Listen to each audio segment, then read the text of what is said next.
Good morning. It's 5 o'clock, and I'm Joan Jones with your top stories. We are already at 77 degrees this morning, and our high temp is 99. Watch it. Today's going to be the hottest of our hot streak. New York City investigators right now pouring through pieces of information, trying to determine the motive behind a shooting at a Midtown Manhattan office building. The 27-year-old suspect in this case traveled across the country from Las Vegas, parked outside the building in Manhattan, entered carrying an M4 rifle. He shot and killed an off-duty police officer working security, and then a woman hiding behind a pillar. ABC's Lionel Moisey. Officials say the suspect, wearing body armor, then went to the elevator where a woman was getting out. He allowed her to get away unharmed. He then rode to the 33rd floor to the offices of Rudin Management, the owner of the building. There he allegedly walked the floor, firing rounds, striking and killing a woman, before police say he turned the gun on himself. Now, the suspect, 27-year-old Shane Tamura of Las Vegas. Now, some reports are saying this morning that he left a suicide note saying that he suffers from CTE, sometimes seen in athletes with repeated head injuries, and the offices of the NFL were in that building. We'll have more on this as the details become available. In local news, the tunnel is coming. Elon Musk building his underground tunnel connecting downtown Nashville to the airport, calling it the Music City Loop, making a trip to the airport an 8-minute ride. U.S. Transportation Secretary Sean Duffy. I think this project will go to great lengths to take more cars off the road, move people faster, create more business activity in your state and in your city, but also reduce the congestion of your great state. Now, it'll be entirely funded by Elon Musk's The Boring Company and its partners with no cost to taxpayers, and it could be operational by the fall of 2026. Market Numbers Report. It's brought to you by Beacon Capital Management, online at beaconcm.com. Major indexes were mixed in Monday's trading after a record-setting week. The Dow was down 64 points at the close. The S&P 500 lost 1 point. The Nasdaq rose 70 points to a new record. These stocks were steady after the weekend's news of a trade deal framework between the U.S. and the European Union. Investors are waiting on big tech profit reports later this week and the Federal Reserve's latest decision on interest rates. Treasury Secretary Scott Bessent met with China's vice premier in Sweden for trade talks that are expected to extend a 90-day pause on higher tariffs. The Trump administration also wants to reduce its nearly $300 billion trade deficit with China. Chinese startup Z.AI announced it's developed a new artificial intelligence model it says is cheaper than Chinese rival DeepSeek. Earlier this year, DeepSeek made headlines with a model it claimed was cheaper to train and operate than ChatGPT. Brian Clark, ABC News.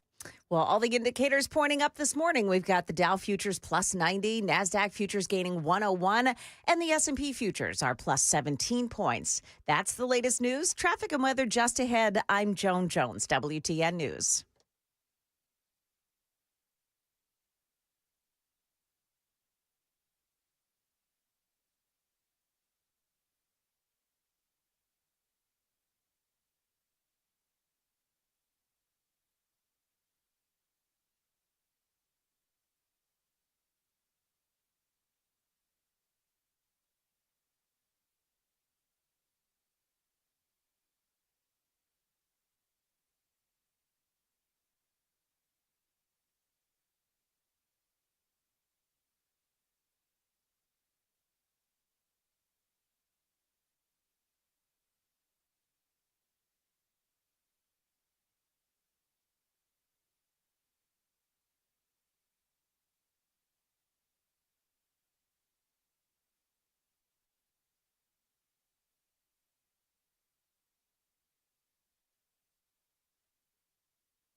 Well, I am seeing some minor delays this morning on 65 southbound side through the Goodlettsville area.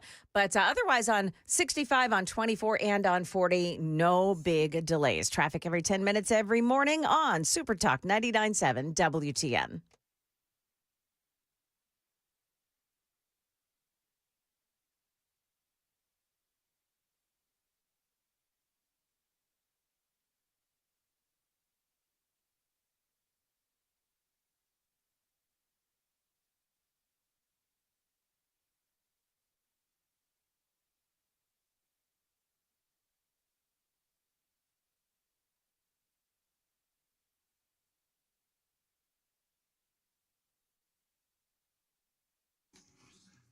.506 Nashville's Morning News on Super Talk 99.7 WTN. Hello, good morning. How are you?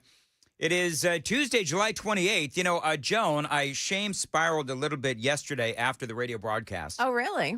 I did. Why? You know, in a moment of self-reflection, I thought, maybe, just maybe, I was a little too hard on Afton Payne yesterday. Oh, come on. Because I called her stupid, and I think a bunch of whatever. So, but then, you know what? She opens her mouth again. And I thought, you know what? I was right.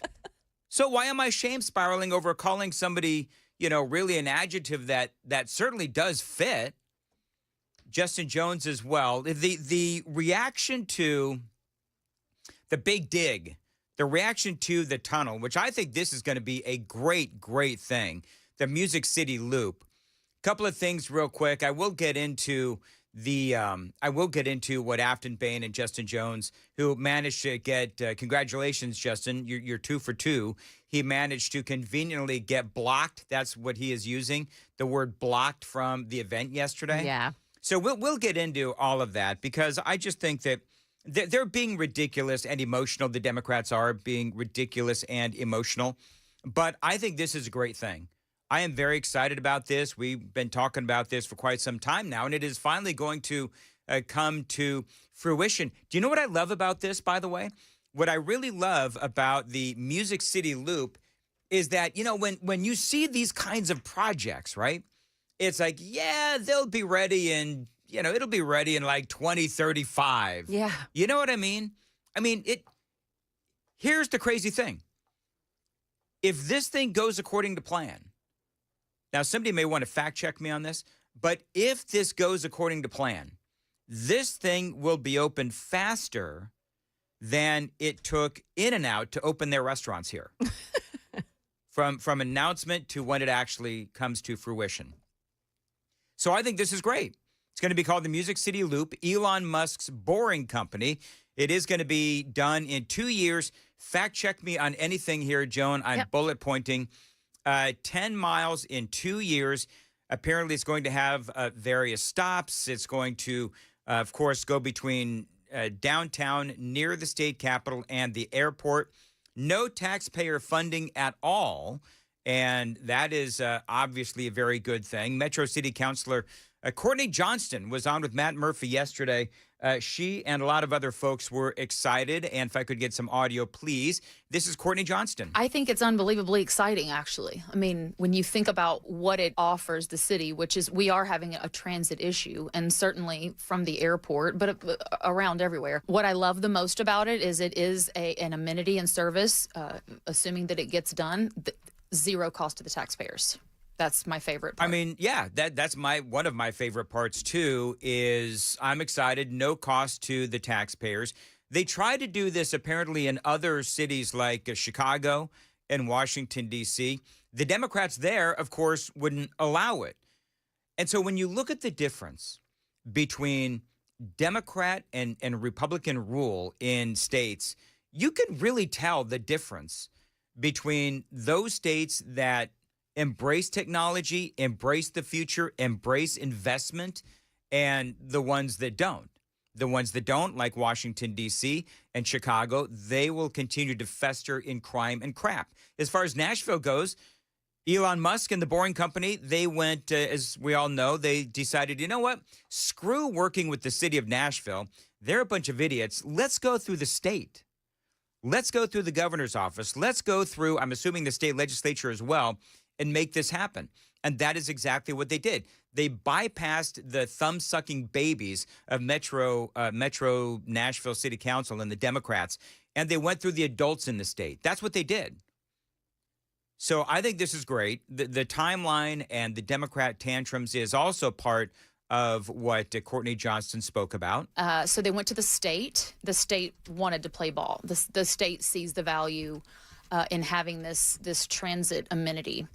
And so then they went back to the administration around July of 2024, and that's when Elon had become a little bit more polarizing. And it was an absolute, we will not be supportive of this. We will not get in the way. So we will not be obstructive to what you're trying to do, but we're not going to be supportive of it, and we didn't want to have anything to do with it again. You think they're going to file any lawsuits, Joan? I think they're going to file massive lawsuits. If they do, if they file lawsuits, because here's the thing. You know, you've got the mayor's transit plan, right, with all of the buses and everything. Well, wouldn't it make sense that this is going to work in conjunction with what the mayor wants to do with the buses? It seems like the more, and here's the other thing, this tunnel, it's going to be, you know, the only vehicles that are allowed in there are the Teslas. And so it makes a lot of sense. You're getting vehicles off the road, and the vehicles that are going to be on the road in this tunnel are going to be Teslas. It's going to be like a rideshare kind of a thing. So you can get in the you can get there in the airport, and you can get a ride all the way through to downtown in a Tesla. Eventually, by the way, they're going to be autonomous. So they also spoke about that. It is a private entity, so you move between the two locations, the airport and downtown, in Teslas, again, driven by drivers first and eventually autonomous vehicles. And they say, and she says, Courtney Johnston says, they're going to be able to move a lot of cars. Listen to how many cars. 1,800 passengers per hour is what they are proposing they can do. Wow. So, What, on the tunnel? Yeah. 1,800 an hour? Yes. I was surprised too, Murphy Show. That's a lot. That is a lot. Now, from looking and reading all of these plans, they're going to have one tunnel going in each direction. So I think that means that, yeah, they can have a massive amount of people going between the two. So you would think that that would be exciting for the Democrats here, of course, because you're moving more Teslas, which, of course, you know, electric and all that. You will have fewer cars on the road, but obviously not. Now, we talked about this yesterday, I think, Joan, where our region is made of like limestone. I mean, it is really hard rock. And I thought it was interesting. What they say is that it is easier to dig through or bore through limestone than it is sand and dirt and whatever like they have in Las Vegas, because the limestone actually provides a foundation, if you will. I mean, think about, and the only way that I could think about this is if I'm trying to build a tunnel or whatever at the beach, it is almost impossible because of the way the sand. Yeah, it collapses. But the limestone, from what they say, it offers actually a sort of foundation, if you will, and it just ultimately is easier to bore through this limestone. Now, I don't know if that's true or not, but you know, the support, they say, is really what makes it a lot easier. And they're going to be done, again, it's going to be done in 2 years. Their whole mission is to be able to bore through all of this without impacting normal traffic. And again, it is a high-speed system. Tennessee and chimed in. We've got some of that. Also, the reaction from Justin Jones and Afton Bain coming up as well. It is good for a laugh on a Tuesday. It is 5:15. Time to check the roads on WTN. Looks like some minor delays on 65 heading in around the Goodlettsville area this morning. Also seeing some westbound delays on make that eastbound delays. That's my bad. Hello. My bad. On I-40 this morning. Sorry. Beginning around the Stewart's Ferry Pike area and heading eastward, but it's not a huge delay. No problems on 24 so far. Traffic every 10 minutes every morning, even though we get interrupted right here on Super Talk 99.7 WTN. People watching on the Super Text line, Super Text TV, Super Talk TV, just saw me throw an F-bomb in the studio. Oh, you did that? I did. Yeah. Nobody heard it, of course. But yeah, that was my bad. So sorry about that. Hey, as far as the weather goes, intervals of cloud and sunshine today continued hot and humid today. High of 98, 20% chance of showers or thunderstorms, humidity 45%. Feels like temperature exceeding 110 degrees. So it is going to be incredibly hot, and appreciate you listening to Nashville's Morning News on Super Talk 99.7 WTN. The Super Text line is open. 615-737-9986. Watch us on Super Talk TV, and that is available on YouTube. Sam, you shanked it this morning, friend. You're supposed to tell me that I got to turn on all the lights and everything here in the studio. Oh, Sam. I thought you were lit well. No, Did you also pick out socks for him, Sam? We don't have all the cameras. I didn't know he wears socks. Yeah. Whatever. Anyway. So you have the Democrats here in town talking about the Music City Loop. So Justin Jones, apparently, he shows up, right? Now, remember what he did with Kristi Noem at the airport? Yeah. When she arrived in town, and she, they kept him out of that press conference with Kristi Noem. And so he shows up to this presser yesterday for the Music City Loop, Justin Jones. Now, I'm not shocked that this is what he tried to do. He tried to barge in. Now, the reality is that this was, you needed like a credential kind of a thing to get into it. Of course, yes. There were all kinds of federal, like Sean Duffy was there. Yeah. I mean, there were all kinds of people attending this event. So, yeah, you might need credentials to get in. Yes, and because of that, he conveniently chose not to have a credential. And so he was able to get, for his socials and everything, him being, quote unquote, blocked from getting into the event. And so, of course, he's trying to make it racial in nature. I'm sure that will shock you. This is one of the things that Justin Jones said. Again, purposely, in my opinion, purposely not getting a credential, showing up without a credential, knowing they wouldn't let him in so that he could say that he was blocked. That's what Justin Jones did, and this is what he posted on the socials. I went because my constituents have questions about the accessibility and affordability of this project, and if it's in the best interest of our transportation and infrastructure needs that my constituents are dealing with every day. And it just shows us that this is happening in darkness, that it's not in the best interest of Nashvillians or Tennesseans.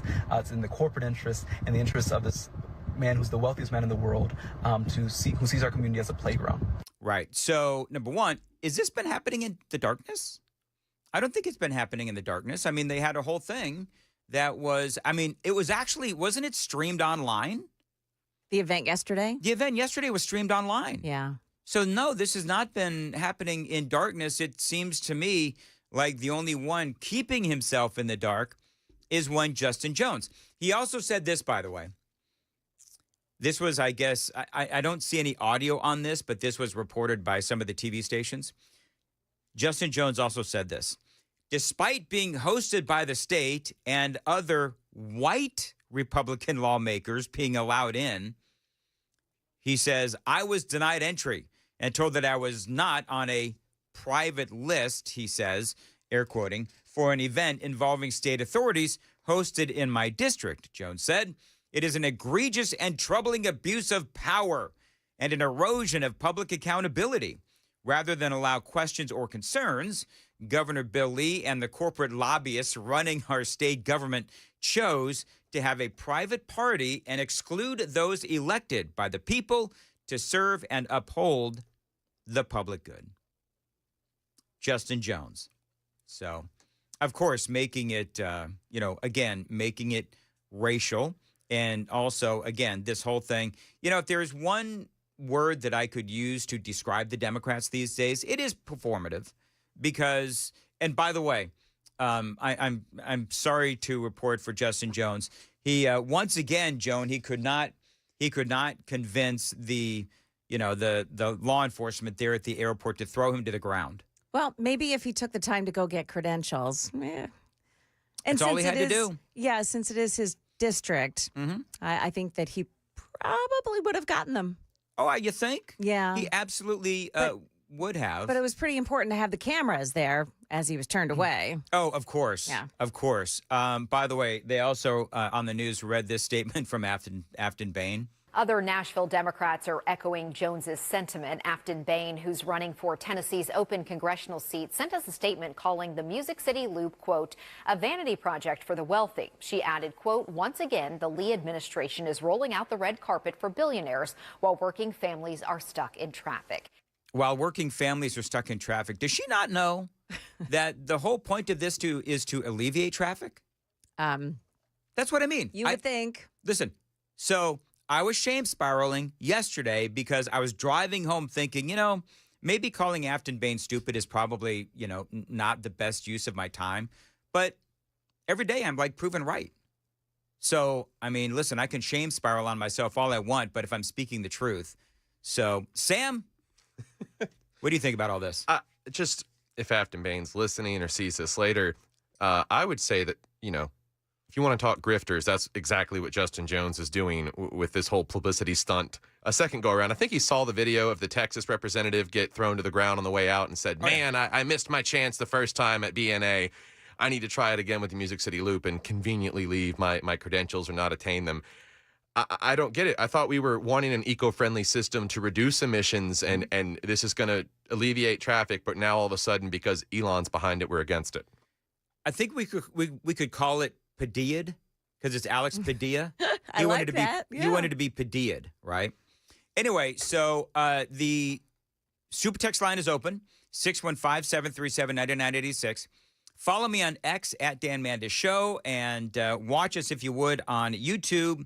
You can watch us on YouTube, X, 997WTN.com, and pretty much anywhere that you stream, including Rumble. And by the way, we do have an outstanding poll, I think, today. Sam, so far, what are people saying on the poll? By the way, the poll is, how do you feel about the new tunnel? And so most people, as far as I say, how do you feel about the new Music City Loop? 31% follow me on X. 31% love it. 0% hate it. 69% Jones say we'll see. Oh, okay. That's kind of where I'm at. I mean, I think it's a great idea, but I mean, done in 2 years, no taxpayer dollars, almost sounds too good to be true. What are people saying on YouTube? On YouTube, we've got 54% saying they love it, 5% saying they hate it, 41% saying we'll see. And to provide context to people who are unaware, the Vegas Loop transports a peak capacity of 4,500 passengers per hour, 32,000 passengers per day, and took what used to be a 45-minute walk into a 2-minute ride. There you go. That's what we're talking about. Thank you, Sam. And it's 5:24, Nashville's Morning News on Super Talk. I managed to play it where I'm supposed to play it. Joan. Hey, good job, Dan. You know what? It's 5. You know what's so funny? I've shanked like 2 things already today. And did you have any of the, what's that stuff you took to sleep? Melatonin? Yeah. No, I'm melatonin free today. So we've got to turn on my lights, and I played the thing at the wrong time. We can only go up from here. Joan was coming up at 5:30. So we'll tell you what Nashville's mayor has to say about this Music City Loop. And you would not believe what Murfreesboro police found when they checked out a local business. We've got those stories coming up here at 5:30 on Super Talk 99.7 WTN.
529, Nashville's Morning News on Super Talk 99.7 WTN. Super Text line is indeed open, 615-737-9986. And I don't know, Joan, I don't know if you have reported the story yet of that shooting in New York, in that high-rise building in New York. You probably had it in your 5 o'clock news.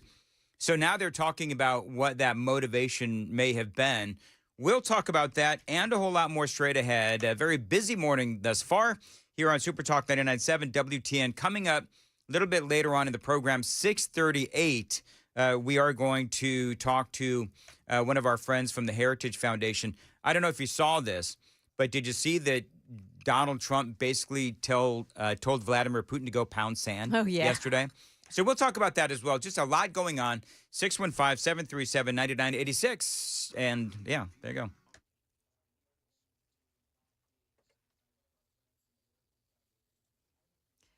Good morning. It's 5:30, and I'm Joan Jones with your top stories. We're looking at big-time heat today. This will be the hottest day of our two-week-long hot streak here. We're going to 99 today. That's just the temperature.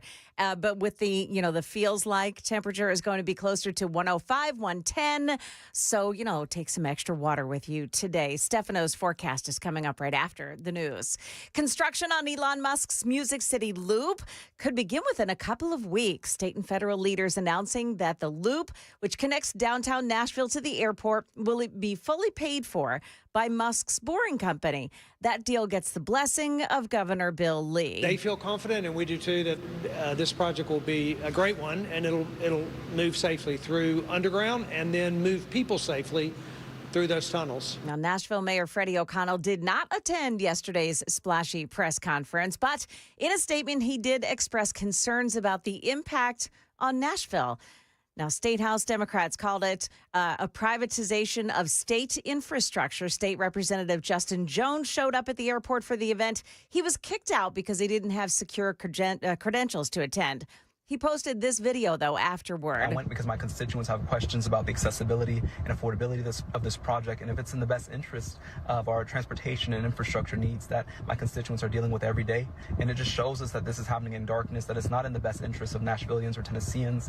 It's in the corporate interest and the interest of this man who's the wealthiest man in the world, who sees our community as a playground. Now, the Music City Loop is expected to be fully operational by the fall of 2026. In Murfreesboro, police busted an illegal casino operating out of a business along West Burton Street where the windows were blacked out. Neighbors alerted police. They said that there was a full-scale casino inside. 24-year-old Daniela Vargas and 37-year-old Diego Gonzalez are facing felony charges. And more trouble for Spirit Airlines. The company will furlough 270 pilots this fall. They'll also downgrade 140 others from captain to first officer. Spirit emerged from bankruptcy in March. It now says it expects weaker than expected demand for coach class tickets. That's the latest news. Traffic and weather up next. I'm Joan Jones, WTN News.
Okay, got to watch it on 24. Eastbound side in Clarksville, Wilma Rudolph Boulevard. That's exit 4 to exit 11. They're doing paving, and it's causing some backups now.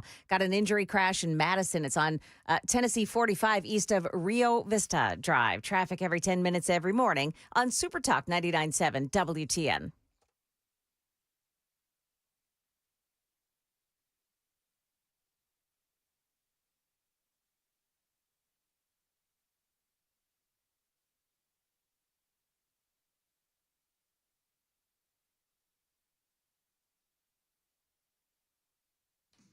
.537 Nashville's Morning News on Super Talk 99.7 WTN. Do you remember yesterday, Joan and Sam, we were talking about what happened in Cincinnati and the video of those two white people that were getting their living crap beaten out of them? Yes. And nobody was talking about it, and nobody was reporting it. Well, we were talking about it, and we were reporting it. Elon Musk. Did you notice that Elon Musk tweeted out? Yes, I did. Yeah. Basically, and I don't have the tweet in front of me, but Elon Musk actually tweeted out a version of the story that he saw. I think it was in the Daily Mail. And he said, why is no one talking about this? And it's obviously because it was a whole bunch of black folks that were beating up a couple of white people. And the question ultimately was, obviously if the skin colors were reversed and it was a handful of white people beating up a couple of black people, we'd have cities that were burning. Mm-hmm. And so I like the fact that there are now people that are talking about this, because I think that at this point in America, why are we not allowed to talk about this? Why is the media afraid to report this? That would be my question. I mean, if you're afraid to report about something horrendous that happened because the perpetrators happen to be black, however, if it was a bunch of white people, you most certainly would be reporting it, then we've got a problem here. And so I love the fact that social media and, quite frankly, talk radio is doing the work that the mainstream media will not, which is reporting what is happening in our country. So there's a little bit of an update to that story. Yes. So 5 people have now been arrested. Do you know how many they're looking for? There's got to be 100. Well, I don't know about 100, but they're looking for, I think, an additional, what I read yesterday afternoon, they're looking for another 8 or 9. That tells you that they had, I can't do the math, but 15, 16, 17 people that were beating the crap out of 2 white people? Yeah. And the media doesn't report that? One of them, the woman whose head hit the pavement, I was sure she was dead. She's a single mom. Her name is Holly. She had gone to a friend's birthday party that night. Yeah. And she's still in the hospital. But she is a single mom, and she spoke with Vivek Ramaswamy, who's, of course, running for governor of Ohio. Yep. And he said he was supposed to, let's see, he said he spoke to Holly earlier today. She's a single mom who went to a friend's birthday party. It's unconscionable that there were no police present in that area of Cincinnati on a Friday night or even an ambulance to take her to the hospital. I wonder if they've got a GoFundMe for Holly. Gosh, I hope they do. You want to hear what J.D. Vance said? Yes, I would love that. I love what J.D. Vance had to say here. There was a group of people who attacked a couple folks on the street in Cincinnati. Senator Bernie Moreno, some others have spoken out about it, have been critical of it. Okay, yes. So what I saw, and I haven't seen the full context, but what I saw is a mob of lawless thugs beating up on an innocent person, and it's disgusting. And I hope every single one of those people who engage in violence is prosecuted to the full extent of the law. And they will be. They will be so long as law enforcement in the state of Ohio takes their job seriously. I know Dave Yost cares a lot about these things. But yeah, I actually, you're right. Bernie did send me a clip of this, and we talked a little bit about it. I don't know the full context. I don't know how the fight started. But the one part that I saw that was really gruesome is you had a grown man who sucker punched a middle-aged woman. And where I come from, at least, when you have a grown man who sucker punches a middle-aged woman, that person ought to go to jail for a very long time. And frankly, he's lucky there weren't some better people around, because they would have handled it themselves. But if they're not going to handle it, the cops in Cincinnati, the law enforcement, you've got to prosecute people. Yeah, and if you look at, and I've got a little bit more from J.D. Vance, but if you look at the video, Yeah. you have this group of people, nobody seems to care. Nobody. That a grown man Nobody. sucker punches a middle-aged woman. Yeah. Nobody cares. Not even, here's the crazy thing. There were women there. Yes. As that woman was down on the ground, that would kick her. Yes. Well, the woman, it started with Holly, the woman who came to the man's aid, the man who was down on the ground. She came to his aid.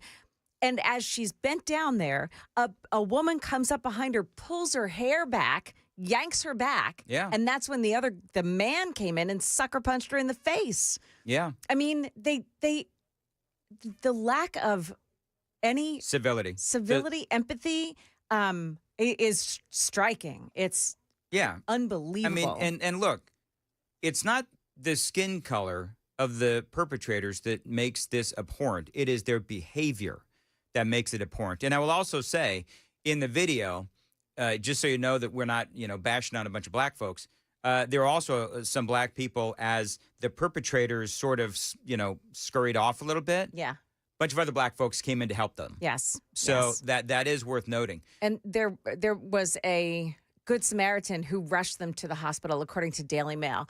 It was a Good Samaritan that rushed them to the hospital, and we don't know anything about that person, but that's because there were no police and no ambulances there. Well, don't you know, Joan, that when you have a major police presence in a neighborhood, that's racist? Yeah, it's racist. Don't you know that's racist? It makes people stay in their houses because they're afraid to go outside. It kills. They're afraid to talk about this story because of the racial connotation. In the same way, they're afraid to talk about Derek Perry stopping the stabber in Traverse City, Michigan. Yes. Yeah. It's about the content of one's heart, not their skin color. Mm-hmm. One's character. Yep. Content of one's character, not the color of their skin. And they vilified Daniel. What was his name? Daniel Penny. Yes, the New York City subway. subway. New York City guy that helped save all those people on the subway. They vilified him. They absolutely vilified him. Daniel Penny absolutely saved the people in that subway train. Mm-hmm. He did, because you had this guy whose name I don't remember, but I mean, back crap crazy. And listen, I used to have to take that subway in New York. You are literally trapped.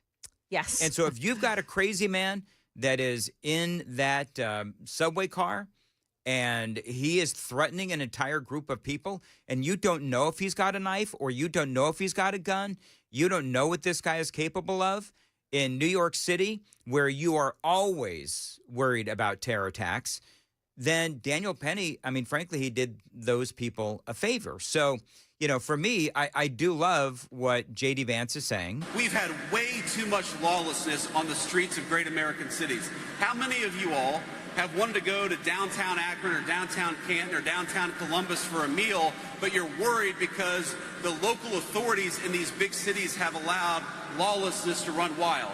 We have got to make great American cities safe again for families and children. If you want to take your wife or your children out for a meal, you shouldn't be worried about street violence. And the only way to destroy that street violence is to take the thugs who engage in that violence and throw their asses in prison. Love it. He used the T word. Thugs? Yes. I don't know. It's one of those triggering words. Can I just say this? I don't understand why that is a triggering word. Like, if you use the word thug, it doesn't. Maybe this is, a me thing, but I mean, I'd call a white person a thug. Yep. I would. I would too. Absolutely. Yeah. I mean, if you've got an idiot that is doing something extraordinarily stupid and mean and violent and whatever, then yeah, I'm going to call him a thug. I mean, I get so tired.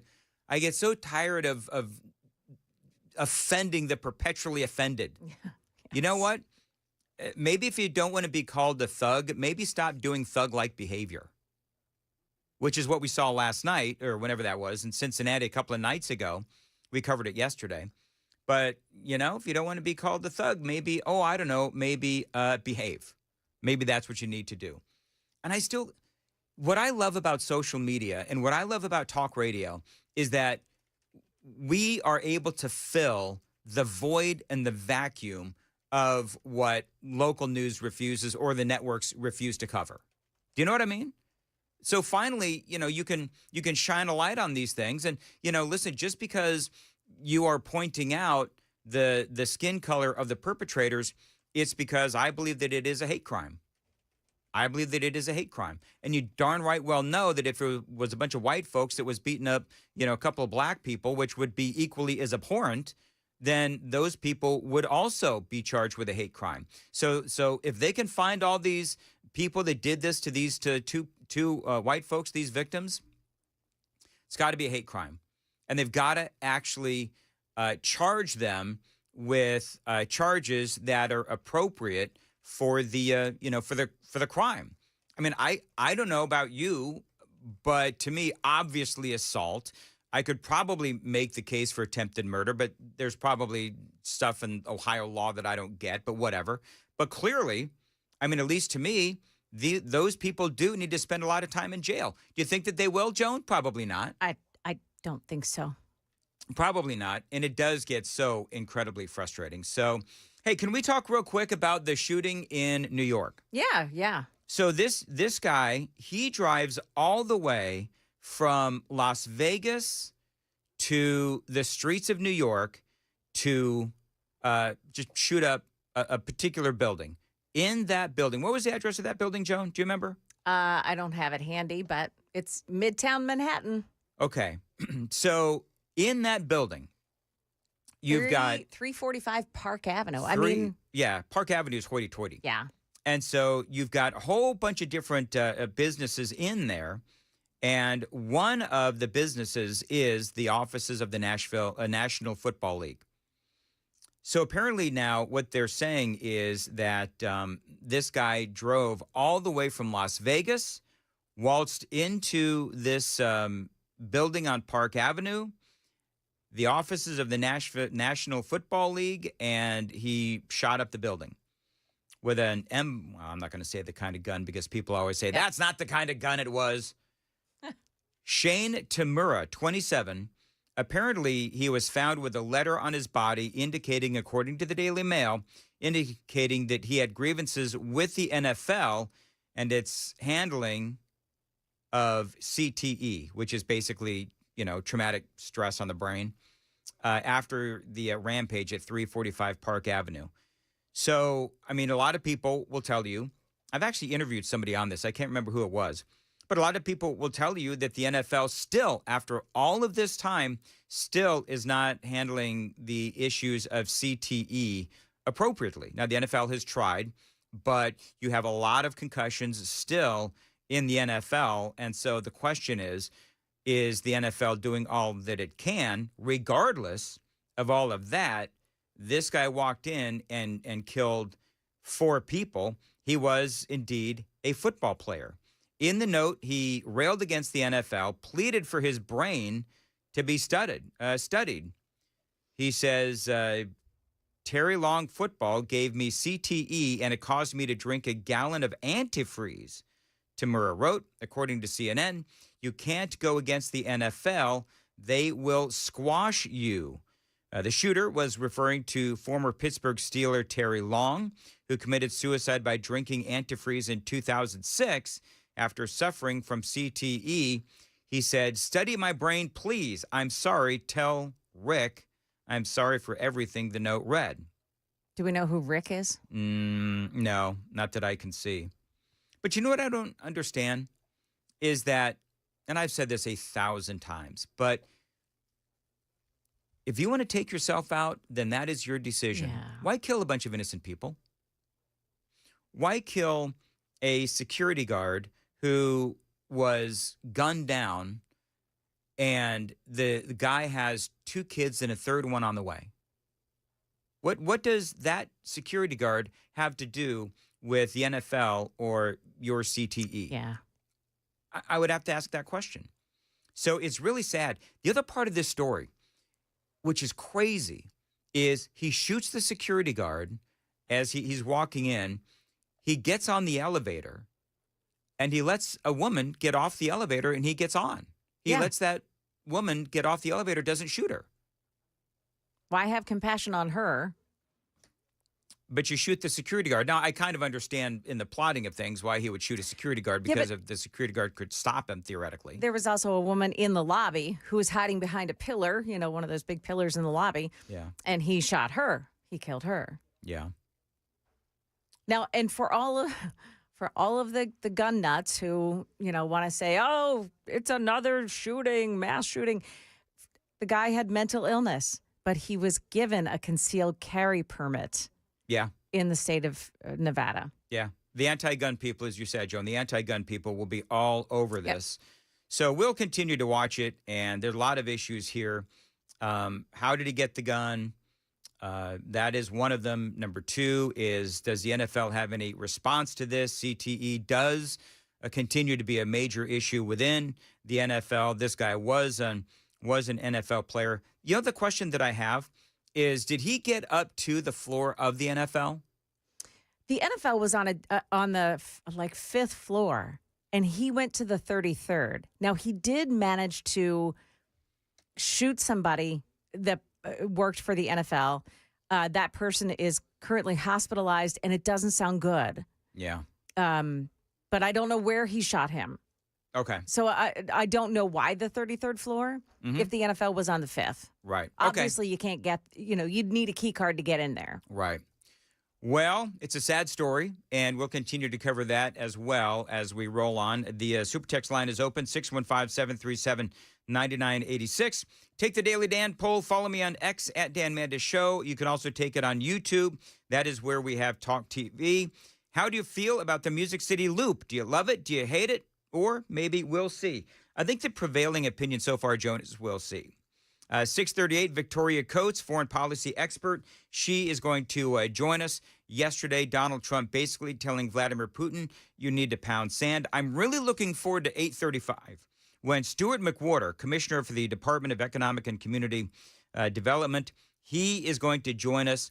He's going to talk a little bit about how the Music City Loop is going to help develop Nashville and the state of Tennessee. How is this going to help us as we bring and develop new businesses to the state? So looking forward to that again at 8:05 on Nashville's Morning News on Super Talk 99.7 WTN. Joan Jones has the news at 6. Joan. Yeah, what Speaker of the House, Tennessee House, Cameron Sexton, has to say about the Music City Loop. Also, raw sewage into a local creek. What investigators are saying about it. Stick around for that and more coming up here at 6 o'clock on Super Talk 99.7 WTN.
Back to trade. Do you think 15%?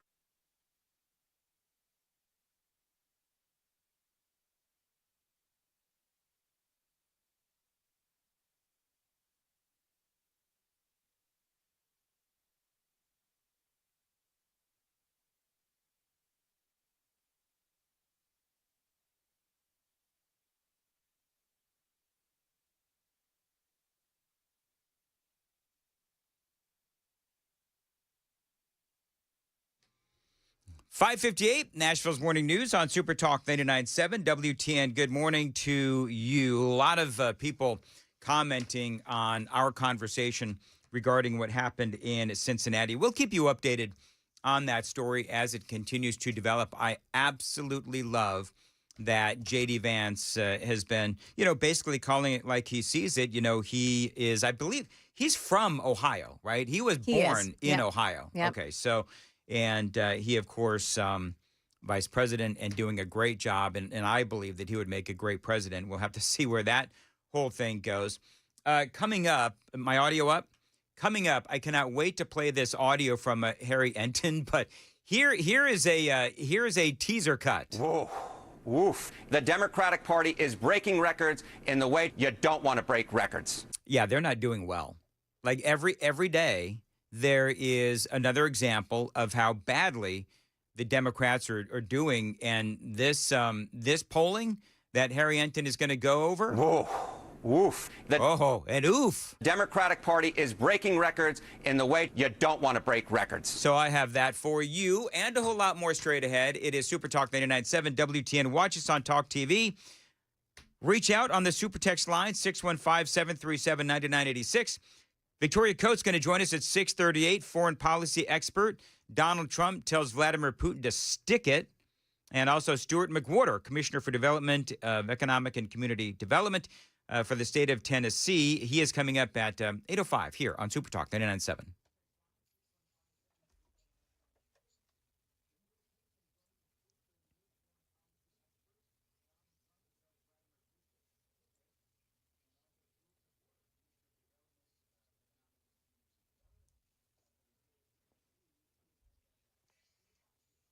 Good morning. It's 6 o'clock. I'm Joan Jones with your top stories. A little risky to be outside doing anything strenuous today. We're expecting our high temperature to top off at 99 degrees. Stick up with us after the news. You can get Stefano's weather update coming up in just a couple of moments. You may soon be traveling at warp speed to get from downtown Nashville to the airport. The Music City Loop has been given the green light, and it promises that trip will take just 8 minutes using tunnels that are built underneath state roads. Speaker of the Tennessee House, Cameron Sexton, tells WTN's Matt Murphy show Nashville could be just the beginning. There's a huge opportunity for us here in Middle Tennessee and Tennessee, but you're not limited to just Middle. Over time, you could connect this all across our state. Yeah, the project is planned to be completed, privately funded by the Boring Company with no cost to taxpayers, and it could be operational by the fall of 2026. Well, the field is becoming crowded now as the 7th Republican has tossed his hat into the ring for Tennessee's 7th Congressional District. Now that Mark Green has retired, Brentwood Republican State Representative Gino Balso. We needed to get done the big, beautiful bill to capture the tax cuts and to give the economy a chance to grow. But the next step for 2026, in my view, the priority should be reducing spending and getting our handle on how to get back to a balanced budget. Now, the primary election will be October 7th. He was speaking there with Matt Murphy as well. An investigation launched into a sewage leak that flowed into Cartwright Creek in Williamson County. Jackie Ogles tells Channel 4 it's where her grandchildren like to play. That might not sound a lot to the sewage treatment facility, but these are kids who grow up here. This is where they make their memories. That's uncalled for. It is the worst of the worst. Private company Limestone Water Treatment tells Channel 4 the facility was in disrepair when they bought it, and they're working on repairs that'll be completed next year. Market Numbers Report brought to you by Beacon Capital Management, online at beaconcm.com. Investors hope to build on more than a week's worth of gains with futures this morning pointing to a higher open. The Nasdaq Composite and S&P both finished Monday's session at record highs. The Dow Jones slipped 64 points to close at 44,837. You may need to budget more for medicines. President Trump's new trade deal with Europe sets tariffs on most imports from the EU at 15%, including pharmaceuticals. Europe produces 60% of all pharmaceuticals imported into the United States. Economic uncertainty and a reduction in government travel are pushing down demand for domestic air travel, and budget carriers are feeling it the most. Spirit Airlines plans to furlough 270 pilots this fall in anticipation of a lighter schedule. And Americans apparently like wearing computers on the bridges of their noses. The maker of Ray-Ban Meta smart glasses says revenue from sales of the devices has more than tripled from last year. They list for about $300. Jim Ryan, ABC News. Stock futures this morning, everything pointing upward. Dow futures plus 21, NASDAQ futures plus 109, and the S&P futures plus 17 points. The S&P, by the way, eked out another closing record yesterday. That's the latest news. Traffic and weather next. I'm Joan Jones, WTN News.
The crash in Madison on Tennessee 45 at Rio Vista Drive still there this morning, and it's causing a bit of a backup. You've got some minor delays starting on 24 westbound side in the Laverne area, and it's slow as well on 65 southbound and on 24 eastbound as you're coming in from the north. Traffic every 10 minutes every morning on Super Talk 99.7 WTN.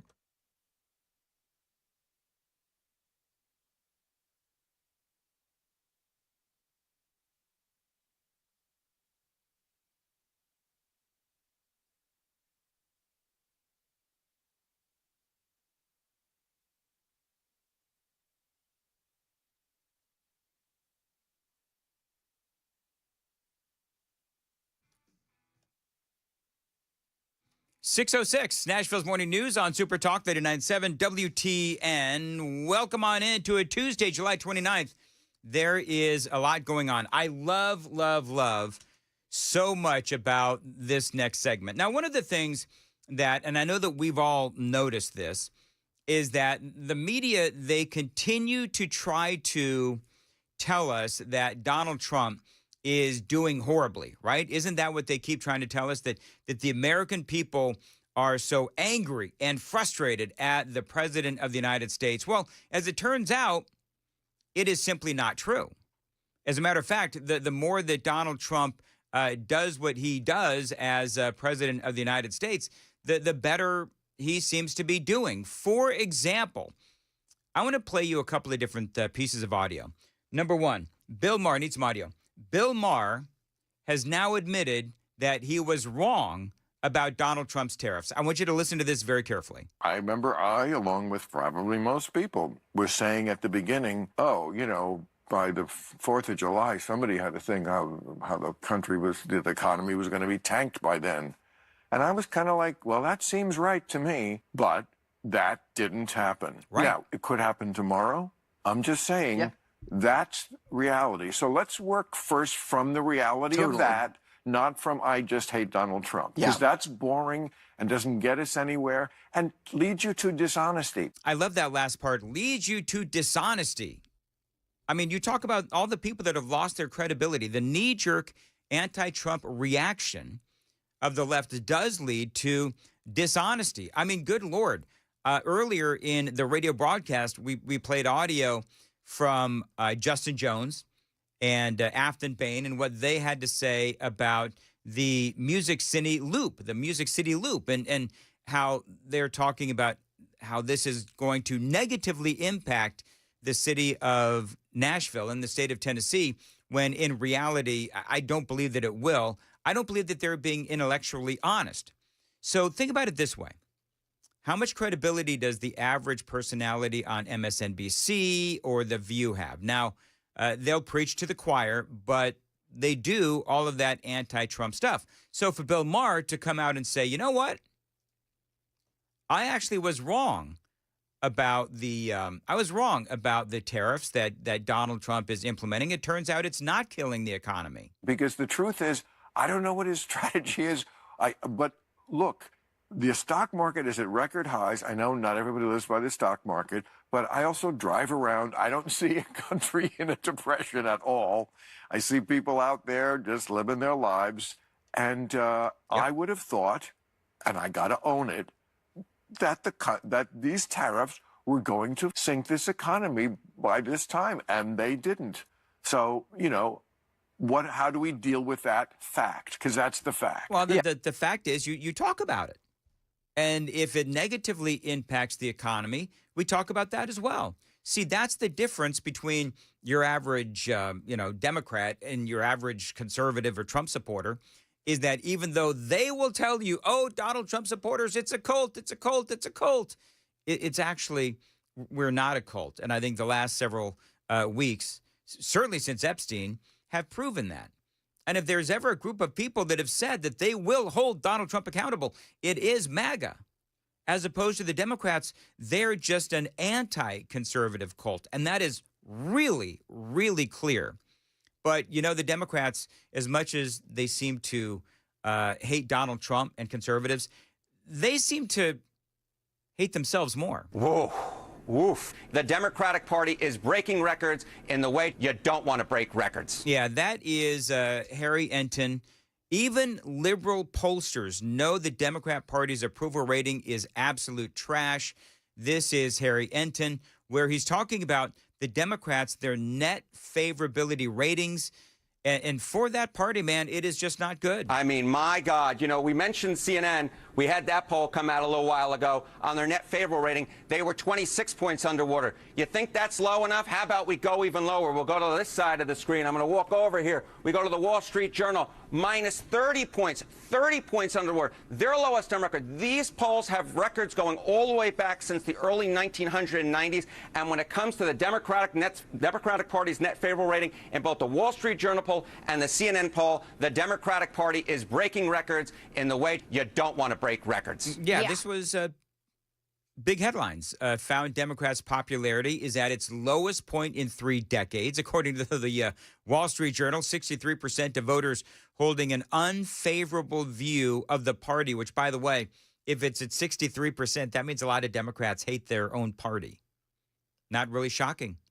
They say only 33% of voters hold a favorable view of Democrats, with a meager 8% holding a very favorable opinion, for a net negative favorability of 30 percentage points. Republicans and Donald Trump doing a lot better. Now, we also have more polling that does show that, yeah, you know what? Democrats are not looking good. You know who is looking good? It's Donald Trump. Now, again, I'm a fan of Harry Enton, but I don't know why he says what he says leading into Donald Trump and how people feel about the president's foreign policy. Listen to this. This one was a surprising one to me, given everything that's going on in Russia, what happened in Iran, what happened in Gaza. But the bottom line is Democrats in the American voters' minds cannot hack it. What are we talking about? Party trust more in foreign policy. Well, the GOP holds an average 6-point lead in the month of July. Look at this. Fox News came out last week, plus 3 points for Republicans on foreign policy over the Democrats. You think that number is not high enough for you? How about the Wall Street Journal? GOP plus 8 points when they match congressional Democrats up against congressional Republicans. Why would that surprise Harry Enton? Because he talked about Iran, right? That was clearly a success. You know, Donald Trump doing what he needed to do, and he takes out their nuclear facilities. I mean, that was how many weeks ago now? 4, 5, 6 weeks, whatever it's been. And clearly, the American people and the media have all accepted the fact that that was actually, not only was it a valid strike, it was a strategic strike, but we were legit in doing that. There was good reason to take out their nuclear facilities. And the further we get away from that, according to Harry Enton, the further we get away from the actual strikes, the more people seem to be accepting that, yeah, there was a reason why we did that. The bottom line is this. Despite everything that's going on in the world right now, Republicans are more trusted on Democrats when it comes to foreign policy and the world at large. Trust more in foreign policy. You go back to 2024, Trump had a 6-point advantage over Kamala Harris. Yep. Again, look at the average right now. It hasn't moved despite everything that's going on in the world. You see Republicans plus 6 points here. And this goes back to a larger issue that we have discussed over and over again here in the mornings. Despite any misgivings that the American public might have about Donald Trump, when you match up Republicans against Democrats, Donald Trump against Democrats, still at this particular point, they are doing significantly better than you might expect. And when it comes to the issue of foreign policy, again, what you see is in the American voters' minds, Democrats simply put can't hack it. More voters trust Republicans on foreign policy, very much like they did back during the 2024 campaign. I wonder if part of that is because of what happened with Afghanistan and the failed pullout of Afghanistan, because that was, as you know, absolutely horrifically tragic. Absolutely horrifically tragic. Joe Biden's failed pullout of Afghanistan. Donald Trump is the epitome of peace through strength. And I think that for the American people, they see that. And they may not like Donald Trump as a person. The Democrats may sit here in their cult-like fashion and continue to talk about the president as if he's Hitler, all of us as Nazis. But the reality is that they, quite frankly, they're not the norm. They are not where the majority of the American people are. The Democrats, they're simply put extreme in both policy and opinion of the president. 6:15, time to check the roads on WTN.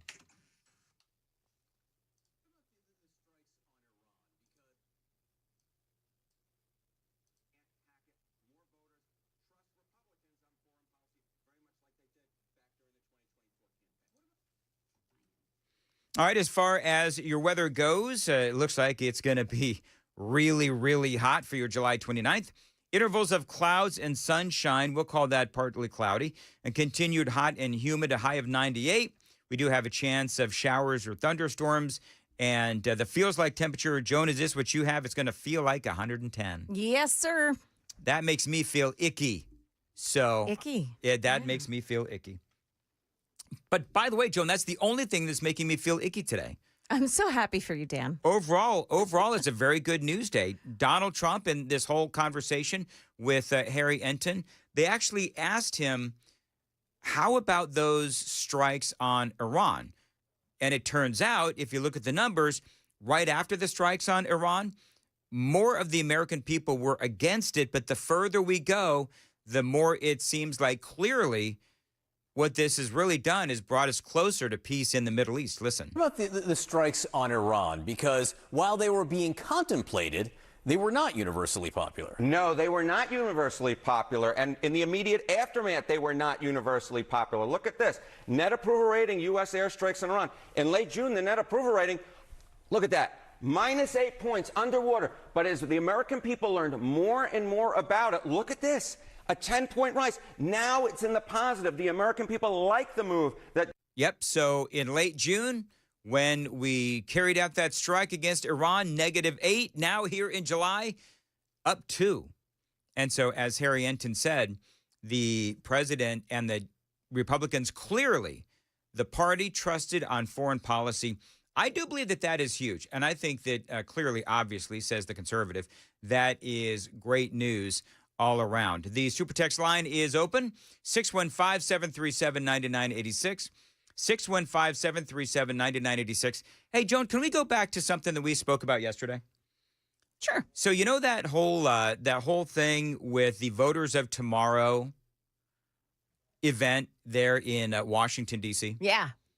The weirdo in the panda suit. And the dude in the panda suit. So he sounded like this. What the is up? Let's go! So people are now saying that the panda suit was some sort of a thing affiliated with the Illuminati.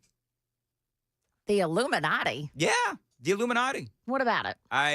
They say that is like some sort of Illuminati sign. What the is up? Let's go! Yeah. I think it has more to do with immaturity and weirdness. See, I think it's a whole weirdness thing. Sam is quickly Googling. See, I thought maybe, knowing it's the Democrats, it was like a nod to China. So some ground rules. I don't think that this will be super necessary because you all seem really cool, smart, and hot. Who the are we? And why are we here in a panda head? Well, and it's so funny. As far as I can tell, they never actually explained why the dude was in a panda hat. Right. So there's just all these theories going around now as to why it was that he was in some sort of a panda hat. I don't get it myself. Come on, people. Look alive. And also, it's his cadence in his voice that also makes him sound just kind of like a weirdo. Yeah. So there is something between the Illuminati and panda eyes. Panda eyes? Yes. Okay, so what does it say? Well, do I have to You know what we could do? We could save that for a tease. We could, and we could ask anybody else, like on the super text line, if you have any idea what this relationship between panda eyes and the Illuminati Hey, you know what? is. Oh, Sam's going to hate me. Hey, Sam, take the phones off hold. I'm going to call on the Illuminati experts. I wish my father-in-law was up because he is like all about this stuff. Like he'll see the Illuminati in like everything. So if you know what is the correlation between the panda and the Illuminati, I need to hear from all you conspiracy theorists out there. It's not a conspiracy theory. Okay. Well, just explain it to us. The phone number, 615-737-9986. The phone lines are open. So, Sam, I need one person that can coherently, now that is important. We're actually going to screen the call. I need one person to coherently explain to me the affiliation between panda eyes and the Illuminati. And if you want to throw in, if you believe that there is a connection between panda eyes, the Illuminati, and the Democrat Party, I would love to hear it. 621, Joan, what's coming up? Hey, there's a new coast-to-coast rail operator. I'll explain that coming up here at 6:30 on Super Talk 99.7 WTN.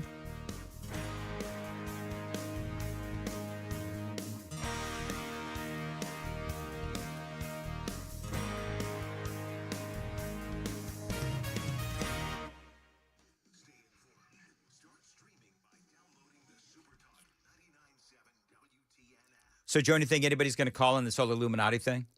Sam's on the phone right now. I think there are we got people one on call. the horn. We got one call, and the person has to be coherent. I think the part about being coherent at this time of the morning. Oh, maybe that might makes be people back the off. issue. I don't know. Yeah. Anyway, Dan Mand is here for Stoltzco, a great Tennessee company that does continue to grow and expand. Now, they know that the right way to build a pole barn is their way. Now, these pole barns, they can serve as a garage, an event space, equestrian building, maybe even barn dominiums. Yes, you can live in these pole barns, and these days, those barn dominiums are new and improved from Stoltzco. They're now offering you turnkey options at Stoltzco. Now, that means that they handle the design, the construction, and yes, the amazing finishing touches as well. You turn the key and you are home when you buy your pole barn through Stoltzco. And right now, they can offer you storm shelters as well to keep you and your family safe. Now, your new pole barn from Stoltzco, they can be used for anything. So if you have some land that maybe needs a building for whatever you want, just call Stoltzco. That phone number, 615-622-5992, 615-622-5992 for Stoltzco. You can also find them on Instagram and Facebook as well to see examples of their incredible work around Middle Tennessee. Stoltzco.com, Stoltzco, Stoltzco.com.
628, Nashville's Morning News on Super Talk 99.7 WTN. I think, Joan, maybe what we need to do is incorporate.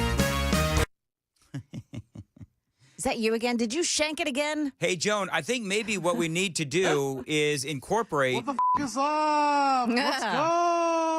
Maybe I need to incorporate that into my official, like opening every single morning. You think so, huh? So we got one call on somebody who could connect a panda with the Illuminati. And so Scott, because that guy, the whole, I can't reset the whole thing in the time that I have, but Scott is calling from Nashville. And Scott, so can you tell me why is it that a panda hat or mask is akin to the Illuminati? What's the relationship there? Actually, I never said Illuminati, but I am going to put my tinfoil hat on this morning. And I'm going to speculate that it has to do with pedophilia. Okay, pedophilia. And do you have a reason for that, for saying that, or are you just sort of guessing? Only because they have been pushing homosexuality for like the last 20 years. Mm-hmm. And this is the natural progression that they're now trying to push this to normalize it. All right, Scott, thank you. Scott is actually right, Joan. If you look up a panda and a connection to pedophilia, there's a lot of speculation on Reddit and places like that the panda, the beady eyes, the black beady eyes, that is connected to, they say, pedophilia. So people are now freaking out because the mask at the Voters of Tomorrow thing the guy had up on the stage was a panda mask. And so now people are saying, oh, it's either the Illuminati or it's pedophilia. Remember when Jill Biden, way back when, Joan, I don't know if you remember this, but she had a dress that had pandas on it. And people freaked out back then. Yeah. So I don't know. How long is it before the Democrats change their mascot from a donkey, which really is appropriate, to a panda? What the is up? Let's go. I'm not saying Democrats are into pedophilia or anything like that. I'm wondering. That's what people are saying, though, online. All right, it is 6:30, Nashville's Morning News. By the way, coming up after the news, Victoria Coates is going to be joining us, foreign policy expert. Yesterday, after we got off the air, Donald Trump basically told Vladimir Putin to stuff it. We're going to talk about that and a whole lot more with Victoria Coates from the Heritage Foundation. That is all straight ahead on WTN.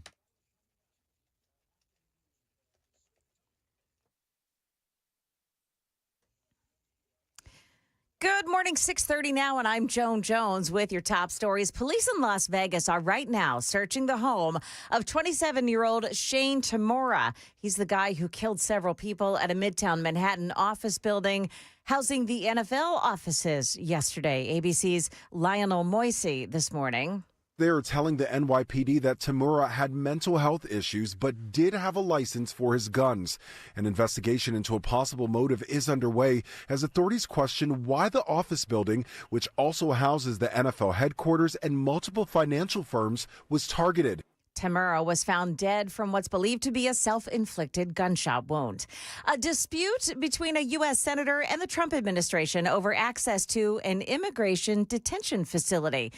Now, this senator and others have been seen sitting outside the facility. The issue is whether or not they could see inside the place. In response to the lawmakers' visit, the Department of Homeland Security telling them, quote, if you need a photo op with the violent criminal illegal aliens you're protecting, schedule a tour.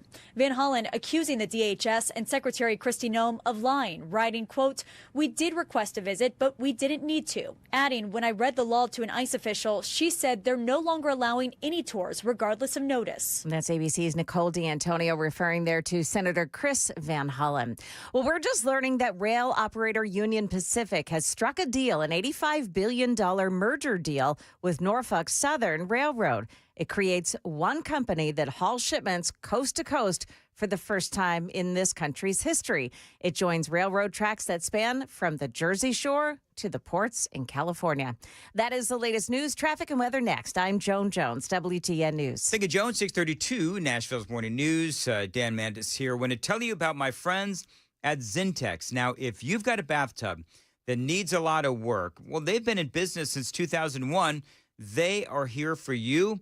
They can remodel your shower. They can remodel that bathtub. They can even convert your bathtub into a walk-in shower. Now, you know that these types of home improvements by Zintex can increase the value of your home. And yes, Zintex can have it wrapped up in a day. Now, this is an award-winning company that does offer lifetime warranties for both their products and, yes, the installation as well. Now, you can make your bathroom safer with a walk-in shower complete with grab bars and a bench seat as well. This is a great way to help the older folks in your life and your home who need that assist and support. So you can fix, remodel, or convert your tub into a shower today with Zintex. That phone number, 629-258-7747. Think about the bathtubs in your home. What can Zintex do for you? They've got a great deal going on right now. You mentioned WTN. You get $1,750 off or no interest for 24 months, whichever works best for you. And also, no payments for 2 years. Zintex, Zintex.com.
.635 Nashville's Morning News. Mark Spain Real Estate. Listen, if you're thinking about selling your home, right now is the time with Mark Spain Real Estate. It's their guaranteed offer, and they can sell your home quickly and, yes, for maximum value. You can make the most of your summer by selling your home with the guaranteed offer from Mark Spain Real Estate. You can skip all the hassles of a traditional home sale and sell your home quickly without the stress of showings, open houses, or costly repairs. Mark Spain Real Estate's guaranteed all-cash offer allows you to sell your home in as little as 21 days. And yes, you can move when you're ready. Mark Spain Real Estate, this is a great company. Over 13,000 five-star reviews. You can trust the top real estate team in America to sell your home stress-free and for the most money. It is Mark Spain Real Estate and their guaranteed offer.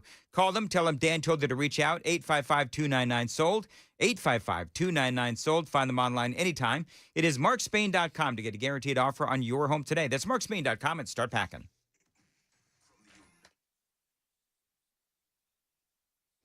Okay, so we have an overturned car on the eastbound side of 24. This is in Antioch, and the off-ramp to Hickory Hollow Parkway is partially blocked off by it this morning. Watch yourself on 65 southbound side. Got a crash that takes out 2 right lanes past Old Hickory Boulevard. A crash in Laverne on 24 East. Old Hickory Boulevard South, exit 62, and in Madison on 24, make that Tennessee 45. It's a crash involving some injuries as well at Rio Vista Drive. Traffic every 10 minutes every morning on Super Talk 99.7 WTN.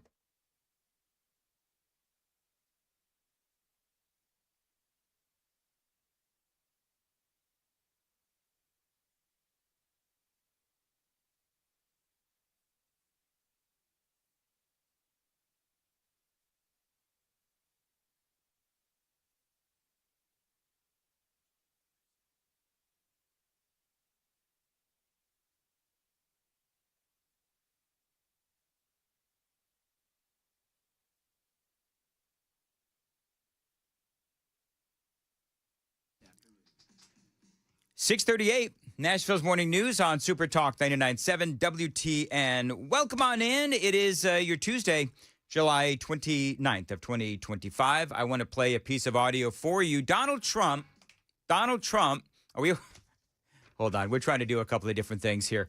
Off the rails. Yeah, a little bit off the rails. That's what we're trying to get Victoria Coates on the air. Not on the air, but on the phone. And I think there's some stuff going on with the phones. So we're figuring that out. Anyway, yesterday, Donald Trump gives another warning shot to Vladimir Putin after the Russian president launches an attack into Ukraine. This is what President Trump had to say. Mr. President, what about Russia and Ukraine? You're talking about ceasefires. What's the latest? I would have said 5 times we would have had a deal. I've spoken to President Putin a lot. I got along with him very well.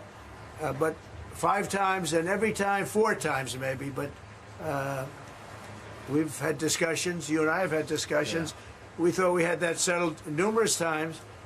And then President Putin goes out and starts launching rockets into some city like Kiev and kills a lot of people in a nursing home or whatever. You have bodies lying all over the street.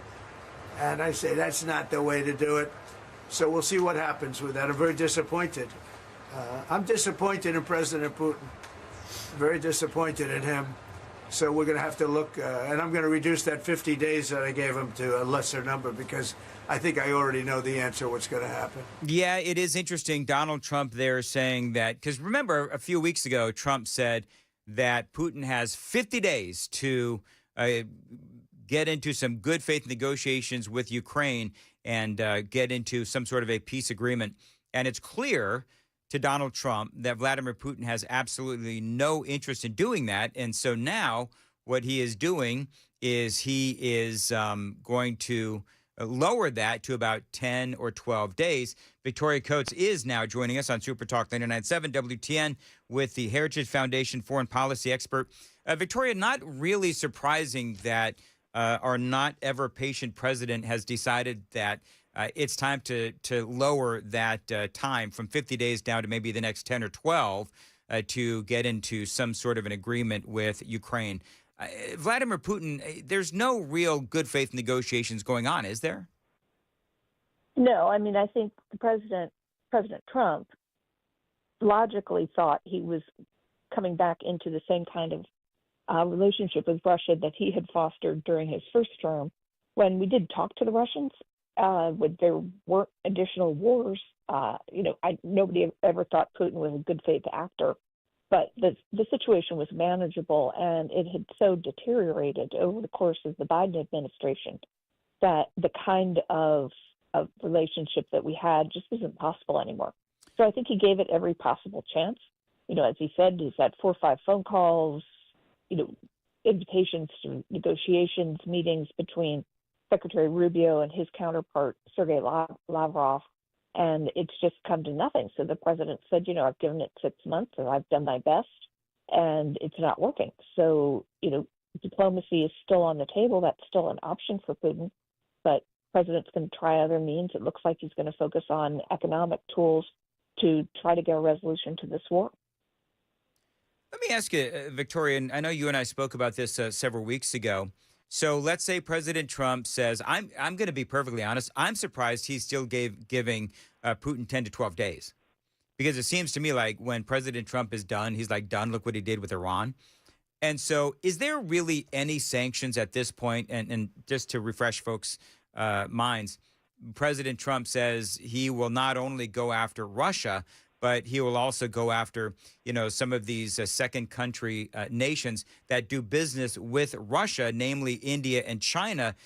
The president will go after them for sanctions as well if they do business with Russia. But is there really anything that the president can do right now that would, from an economic standpoint, that would encourage Vladimir Putin or inspire Vladimir Putin to enter into good faith negotiations with Ukraine?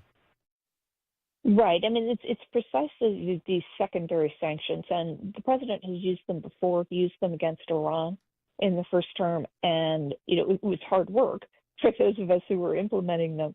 But we worked with partners and allies, and these were countries like India, like South Korea, who had historically gotten a waiver from the United States when we sanctioned Iran to continue buying oil from them, and that's where the Biden sanctions have not been effective against Russia, because there are all of these waivers built into them because the Biden administration is very concerned about spiking domestic energy prices from a political standpoint.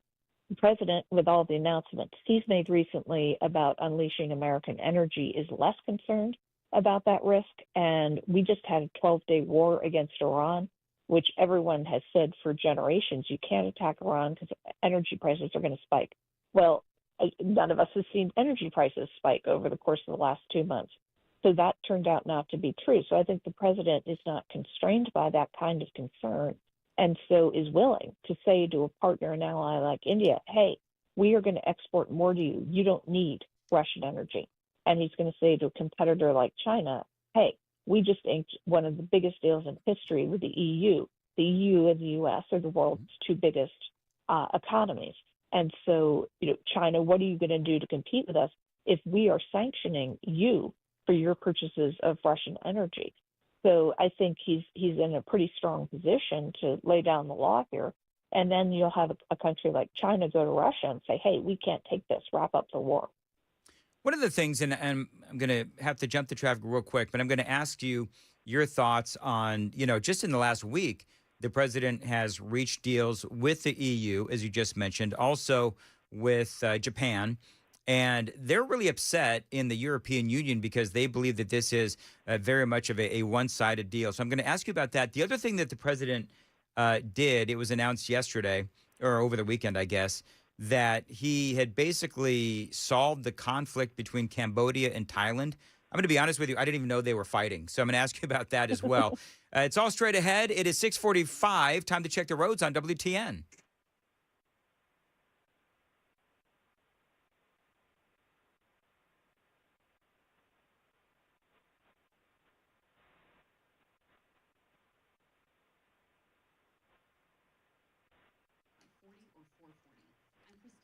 It is going to be really, really hot today with some clouds, a high of about 98 degrees. It's going to feel like 110. Appreciate you listening to Nashville's Morning News. Victoria Coates joining us, foreign policy expert with the Heritage Foundation. So, Victoria, what do you think, generally speaking, of the deals that the president made first with Japan and now with the EU?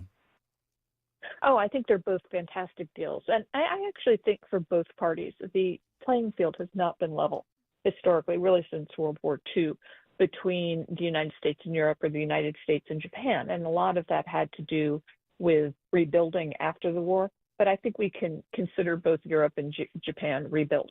I don't think we owe them any economic favors at this point. And so I think what the president wanted to achieve was that level playing field so that you were not just seeing a ton of Japanese cars and German cars on the streets of the United States, but maybe seeing some exports from the United States to those countries. And it's just, I think, going to be a much more positive atmosphere for U.S. industry and U.S. businesses. But that's good for the world, Dan. I mean, if the U.S. has a strong economy, we can help our partners and allies. And so I don't think that particularly the EU deal is in any way a one-sided deal. I think it's good for all of us. I think with the EU, the leaders, I think the leader in Germany and some others were complaining they believed that it was unbalanced. And one of the things that I said yesterday, well, they're so used to having it balanced their way for so many years that now that it's not, that it's more even, now they're complaining about it. Real quickly, the conflict between Cambodia and Thailand. I didn't know they were fighting, but Trump apparently has fixed the problem, although there seems to be in the news today a bit of a skirmish. But what is going on, or what was going on with Cambodia and Thailand? I like what Donald Trump is doing, by the way, which basically he's telling nations, listen, if you want to do business with America, then you're going to knock this stuff off. Exactly. And so this is sort of a legacy problem between Thailand and Cambodia. When they drew the maps after the sort of in the post-colonial era, the border was not clear. And so this has happened periodically over the last couple of decades. And over the last few weeks, it's flared up. 38 people have died. It's not really a fair fight. Thailand is a historic ally of the United States. We've armed and equipped them and trained with them, so they're going to win. And they also have an air force. Cambodia does not. So they're going to win this. But Cambodia is a developing. What? Uh-oh. It's one of those days, Dan. It is one of those days, Yeah. Joan. Like this is stunning. You know what the funny thing is? So, hey, Sammy, it's cool. Don't worry about it. We're done. You tell her thank you, and we're done. So, do you know what the problem was? I don't know what happened or why her phone just crapped out on us. Yeah. But it's pretty much my day is crapping on me. Do you know what's funny though? So the delay in getting her on the phone, Sam. Tell folks why we couldn't get Victoria Coates on the phone, and I was tap dancing, and we had that complete and utter meltdown on the air. So our physical keyboard on our phone with the dial out, the 2 doesn't work, and her number starts with a 2. The 2 doesn't work, Joan. The 2 on our telephone does not work. And actually, line 4 doesn't work either. You have to click line 4 on the computer. Does anybody know this? Like, how long? I don't. What? Okay. Whatever. Sometimes we have to talk to the people in engineering or They'll. And I'm not bagging on anybody. They'll tell us to send them an email. So yeah, that's true.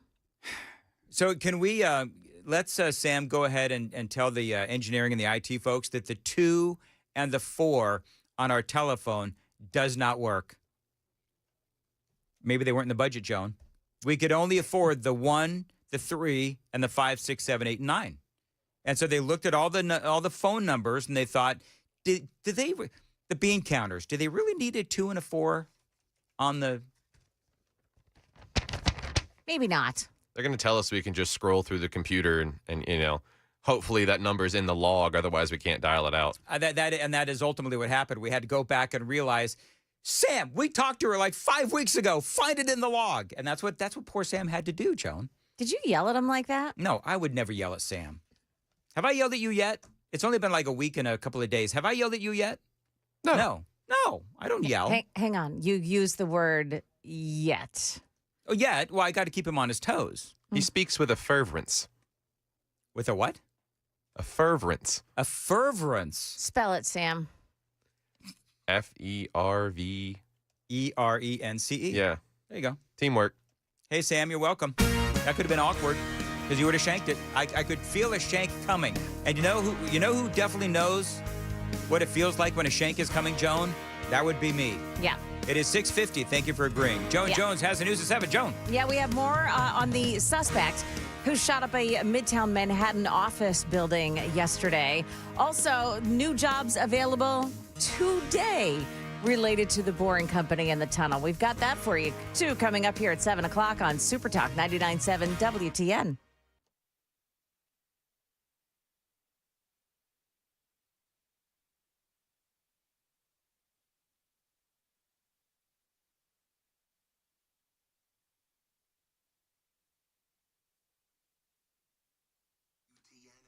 .651 Nashville's Morning News. Listen, if you need a gift for somebody, it can be a son, a daughter, husband, wife, whatever. Brentwood Jewelry is the place you need to go no matter the occasion.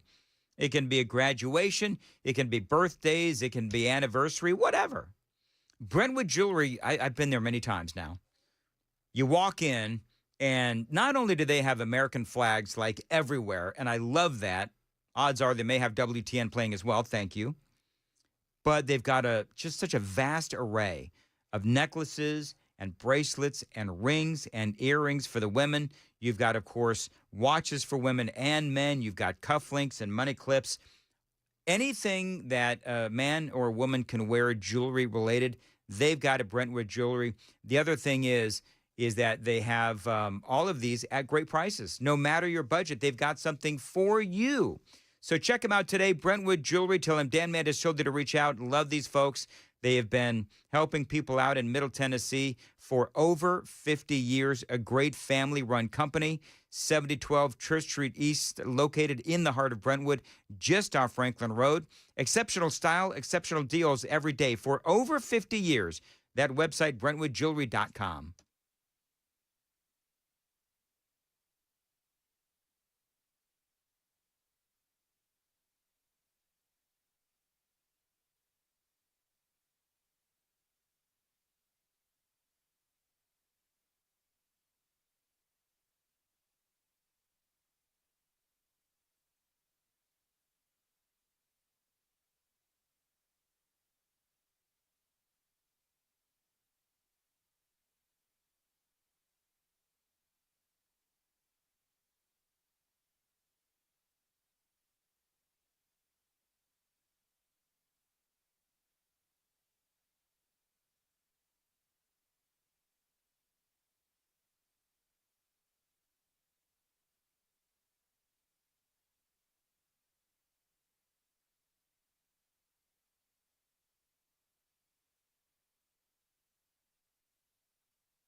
6:56, Nashville's Morning News on Super Talk 99.7 WTN. I should have asked this before we went into the commercial break and whatever, but how much time have I got here?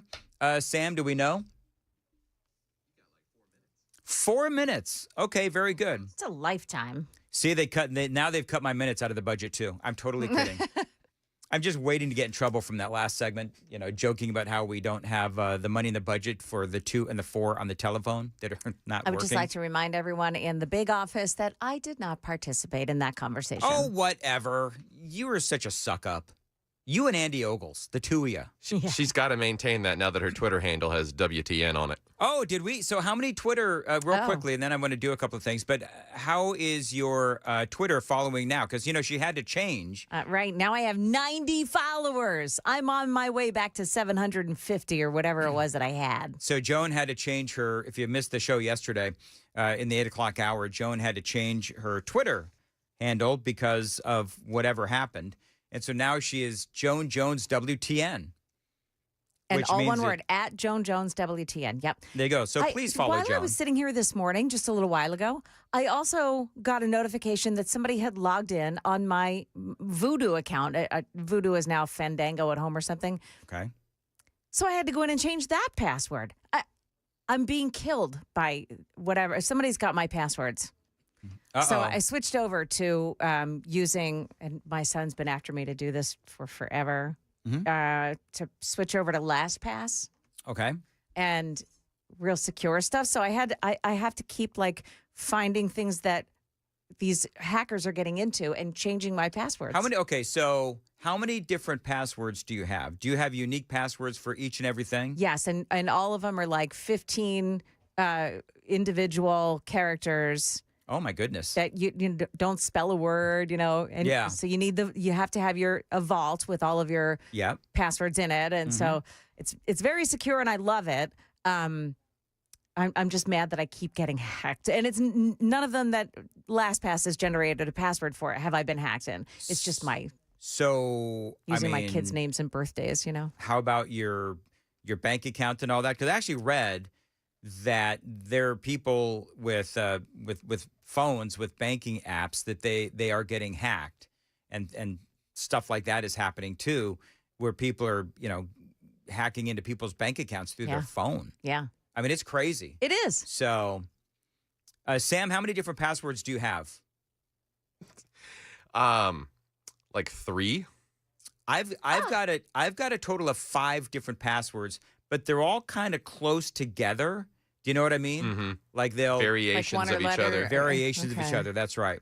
But my banking and my financial stuff, those are very unique and very complicated. So complicated that I have to look them up on my phone every single time. Yeah. That's what I did for work when they got me set up with all my accounts here. I let Google generate a password for me, and I heavily, heavily regret it. I guess I'll never get hacked, but I can't remember it half the time. You can't even hack into your own account. All right, very good. Hey, it is 7 o'clock. By the way, Stuart McWhorter is coming up, a change of time. Stuart McWhorter, the Commissioner for the Department of Economic and Community Development, he is going to be here at 7:35 to talk about what is next in the conversation regarding the Music City Loop. So all of that and a whole lot more straight ahead.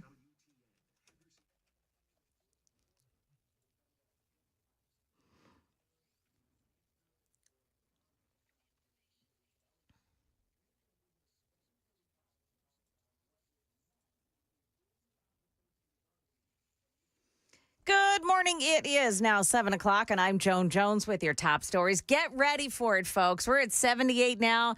It'll be 97, 98 degrees later on this afternoon. And with the heat index, it's going to feel more like 105, 110. It's going to be ridiculous today. There is an end to it coming up, by the way, and Stefano will tell you about that right after the news. New York City investigators pouring through the pieces of information trying to determine the motive behind a shooting at a Midtown Manhattan office building. The 27-year-old suspect traveled across the country, driving from Las Vegas to New York City. He parked outside the building, entered it carrying an M4 rifle. He shot and killed an off-duty police officer working security, and then a woman hiding behind a pillar. ABC's Lionel Moisey. Officials say the suspect, wearing body armor, then went to the elevator where a woman was getting out. He allowed her to get away unharmed. He then rode to the 33rd floor to the offices of Rudin Management, the owner of the building. There he allegedly walked the floor, firing rounds, striking and killing a woman before police say he turned the gun on himself. Now, the suspect is 27-year-old Shane Tamara of Las Vegas. Now, reports say that he left a suicide note. He said he suffered from CTE, which is sometimes seen in athletes with repeated head injuries. We'll have more on this as details become available. New jobs are available right now as the downtown to BNA tunnel project gets underway. Now, a check of the website shows the website for the Boring Tunnel Company, by the way, shows jobs are available this very morning for construction superintendents and foremen, for welders, electricians, and engineers. U.S. Transportation Secretary Sean Duffy. I think this project will go to great lengths to take more cars off the road, move people faster, create more business activity in your state and in your city, but also reduce the congestion of your great state. The so-called Music City Loop will be funded entirely by the Boring Company and its partners at no cost to the taxpayers. Mayor Freddie O'Connell stayed at home rather than attend yesterday's announcement. He says he has, quote, a number of operational questions to understand the potential impacts on Metro and Nashvillians. The identity of the two Tennesseans killed in a small plane crash in Montana last week have been released now. Here's Channel 4's Tracy Cornett. She tells us it was a local father and daughter. Rodney and Madison Conover were on that plane. According to the FAA, they were on a single-engine plane that left West Yellowstone Airport late Thursday night. The crash site was tracked down using location services on one of the victims' smartwatches. Rodney lived in Manchester. Madison lived in Tullahoma. Rodney was a Southwest pilot who was a few years short of retirement. There was a third person on that plane, a man from Utah. The FAA is still investigating the cause of the crash. Market numbers brought to you by Beacon Capital Management online at beaconcm.com. Stock futures are up this morning. Dow futures plus 93. NASDAQ futures are up 101. And the S&P futures gaining 15 points. That's the latest news, traffic, and weather next. I'm Joan Jones, WTN News.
Looks like we have a crash in Madison on 65 in the southbound lanes. It's past Old Hickory Boulevard, exit 92. And the right lane is blocked off there. That's why traffic is pretty slow. You've got an accident as well on the 24 eastbound lanes at Old Hickory Boulevard. That has the left lane blocked off. And then in Antioch, Also, 24 eastbound Hickory Hollow Parkway exit 60. There's a crash, and the Gore is blocked. Traffic every 10 minutes every morning on Super Talk 99.7 WTN.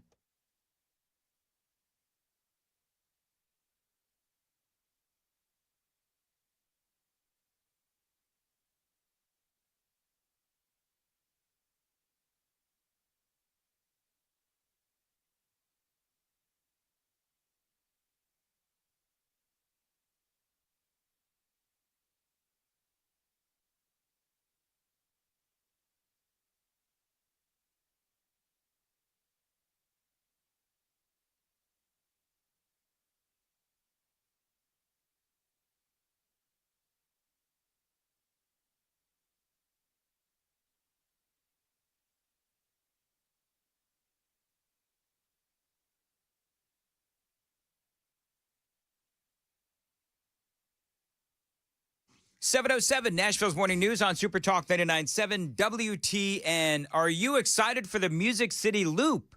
Follow me on X if you would, at Dan Mandis Show. I have a poll up there right now. And the question is, and by the way, also watch us if you want to, Super Talk TV, where we have the poll there as well. And the question is, are you excited for the Music City Loop? And it's, you got three different choices: yes, no, or we'll see. And we'll talk about what people are saying on the YouTube poll first. What are people saying?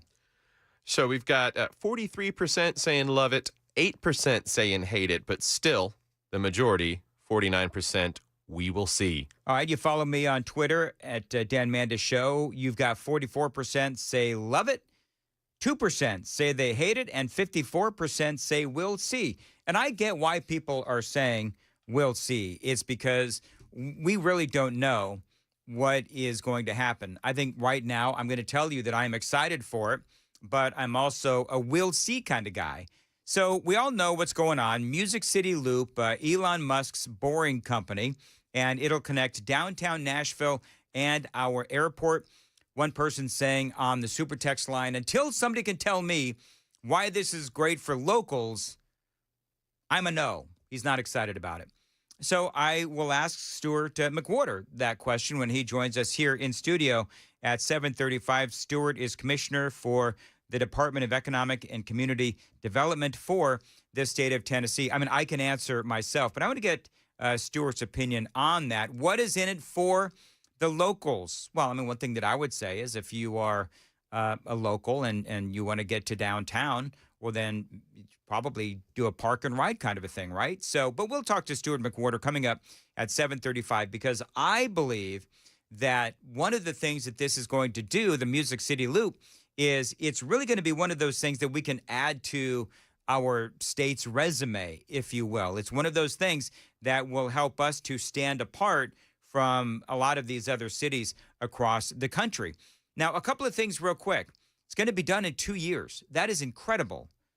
So the Music City Loop, 10 miles in 2 years. It'll apparently have various stops. It will end in downtown near the state capitol. No taxpayer funding at all. Metro City Councilor Courtney Johnston, she was on with Matt Murphy yesterday. She was excited. I think it's unbelievably exciting, actually. I mean, when you think about what it offers the city, which is we are having a transit issue, and certainly from the airport, but around everywhere. What I love the most about it is an amenity and service, assuming that it gets done, zero cost to the taxpayers. That's my favorite part. Yeah, I think that's where people are saying we'll see. But, they did try to do this in other cities like Chicago and Washington, D.C. Those are ruled by Democrats. And, of course, the Democrats wouldn't allow it. We also know what happened here, where the local Democrats, they are pitching a fit. They've got all kinds of tantrums. To me, it's like whatever. Courtney Johnston talking about the timeline. So they went to the state. The state wanted to play ball. The state sees the value in having this transit amenity. And so then they went back to the administration around July of 2024, and that's when Elon had become a little bit more polarizing. And it was an absolute, we will not be supportive of this. We will not get in the way. So we will not be obstructive to what you're trying to do, but we're not going to be supportive of it, and we didn't want to have anything to do with it again. You know, it feels like, and I think this is true, where you had the Democrats and they were simply, stamping their feet, crossing their arms, and said that they would not work with Elon Musk. An emotional reaction, of course, which is what the Democrats do. So we've all been talking about how the state and Elon Musk, they had to kind of go around the city to get this done. And this tunnel is just for Tesla's vehicles. It's kind of like a rideshare thing. It is a private entity. So you move between downtown and the airport in Teslas. And again, think rideshare. So these Teslas are going to be, driven by drivers first, ferrying you back and forth, and eventually autonomous vehicles, they say. And they're going to be able to move a lot of cars. 1,800 passengers per hour is what they are proposing they can do. What, on the tunnel? Yeah. 1,800 an hour? Yes. I was surprised too. 1,800 an hour. Now, from looking and reading all of these plans, they'll have one tunnel going in each direction. So you would think that this would be exciting news for the Democrats because, you're moving more Teslas and you're getting cars off of the road. But no, they, of course, are pitching a fit, as I said, as they always do. We'll get into some of that. But, part of the conversation, had to be about boring through our Tennessee limestone. Now, I thought this was interesting, and I did mention this in the 5 o'clock hour. Joe and I heard from a bunch of folks who do this kind of work, and they say absolutely it is far easier to bore through limestone than it is sand and dirt because of the support of that limestone. And so for Elon Musk and, this company, the whole mission is to be able to do this and make this whole thing possible without impacting or impeding normal traffic. It is, again, a high-speed system. This is from the Tennessean. Nashville was selected by the Boring Company for its rapid growth, strong economic potential, and dedication to embracing smart, forward-looking infrastructure. Unless you're a Democrat in Nashville. State officials saying in a statement that Music City Loop will remove thousands of vehicles from surface roads each and every day, easing traffic congestion while creating numerous job opportunities for Tennesseans. By the way, I don't know if you saw this. The Boring Company recently received the TSA Gold Standard Award, the highest safety and security rating available for the U.S., from the U.S. Department of Homeland Security. The U.S. Department of Transportation Secretary said he is confident in the safety of the project. He also said his agency will streamline the process for necessary permits while also ensuring the safety of the project. And what I love about this is that it's going to be done in 2 years. Oftentimes when you hear about these kinds of projects, they'll be ready in like 8, 9, 10, 12 years down the road. And then ultimately it is delayed another 5 years. And you have to wait for an eternity for these things to actually happen. This is supposedly going to be done in 2 years. They go on to say the tunnel will reduce the commute between downtown Nashville and the airport to an 8 to 10 minute ride with Tesla vehicles shuttling passengers back and forth. Tennessee Democratic representatives said a for-profit business, especially one of Elon Musk's, should not be entertained. I've got more on the numbskull Democrats coming up. I love what Cameron Sexton had to say yesterday during the Murphy Show. We've got that audio for you as well. It is 7:15, time to check the roads on WTN. Madison, 65 South Boulevard. Accident blocks the right lane. Stop traffic. Tell Christy to back away from the mic.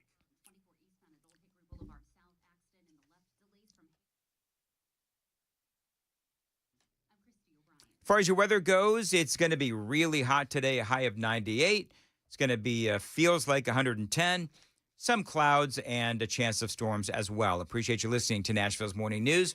So from the Tennessean, talking about, of course, the Music City Loop, Tennessee Democratic representatives said a for-profit business, especially one of Musk's, should not be entertained. Do you know why I think that it should be entertained? Is because for-profit businesses, they are looking at the bottom line. It's going to be done. The project is going to be done on time. I mean, that's the whole point. They are, or they do, look at the bottom line when they're trying to get things done. It's not like, the budget of a city, a Democrat-run city like Nashville, where the money is just thrown out the window. They don't care about budgets oftentimes when you start talking about big city budgets. I mean, look at just as a very quick side note, just look at the lack of anger or frustration or anyone speaking out about the $6.5 million that the metro schools are going to have to pay for these lawsuits against the president.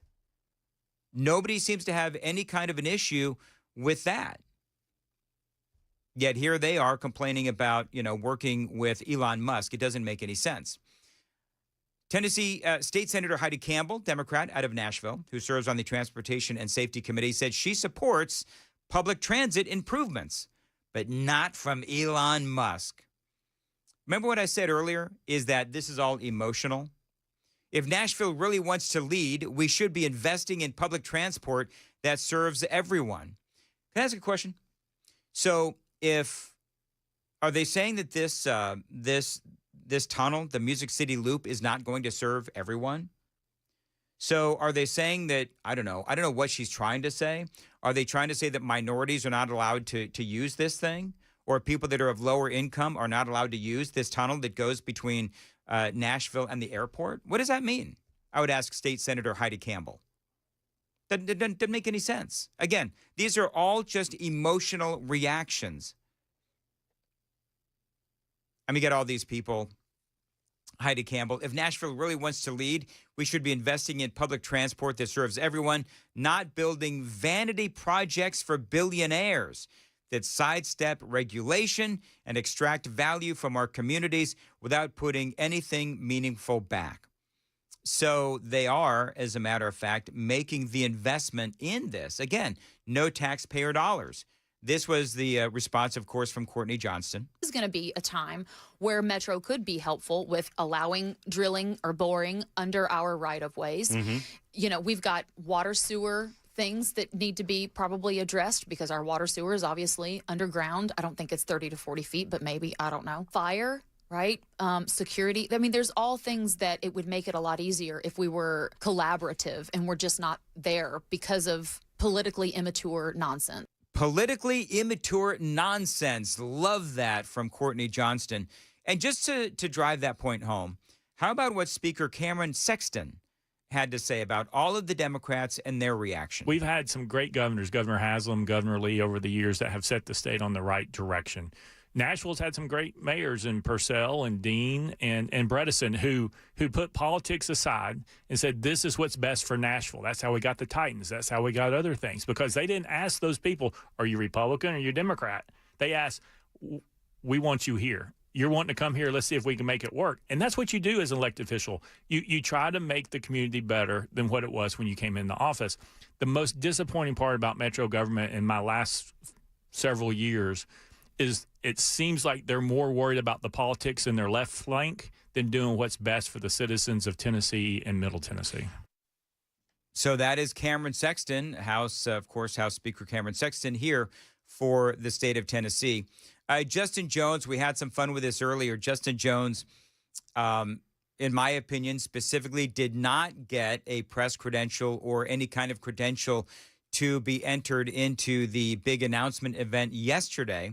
So just like he did earlier with Kristi Noem's event at BNA, he shows up, Justin Jones, and he doesn't have any kind of permission to get in because this was an event where you needed, press credentials or some sort of credential that you're a politician or representative or whatever it is. He just shows up. Justin Jones just shows up so that he could say that he was blocked from entering into the event.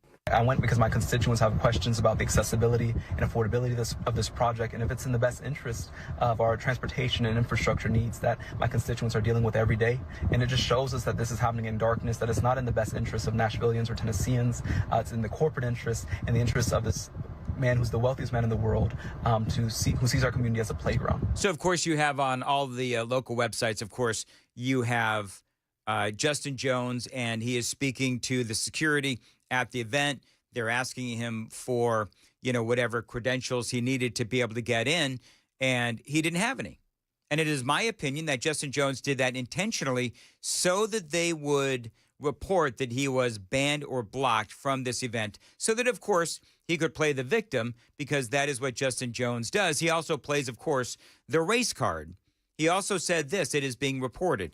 Despite being hosted by the state and other white Republican lawmakers being allowed in, I was denied entry and told I was not on a private list, he says, for an event involving state authorities hosted in my district. Jones says it is an egregious and troubling abuse of power and an erosion of public accountability.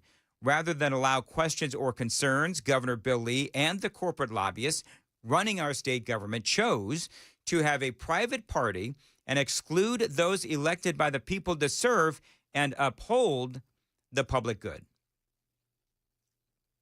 Again, he didn't go through the process of getting whatever paperwork put in so that he could go to the event.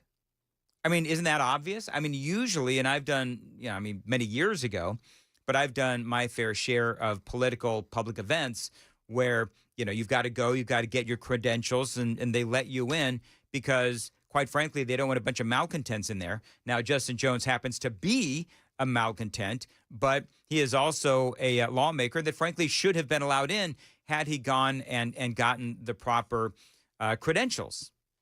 Afton Bain, of course, said this. Other Nashville Democrats are echoing Jones's sentiment. Afton Bain, who's running for Tennessee's open congressional seat, sent us a statement calling the Music City Loop, quote, a vanity project for the wealthy. She added, quote, once again, the Lee administration is rolling out the red carpet for billionaires while working families are stuck in traffic.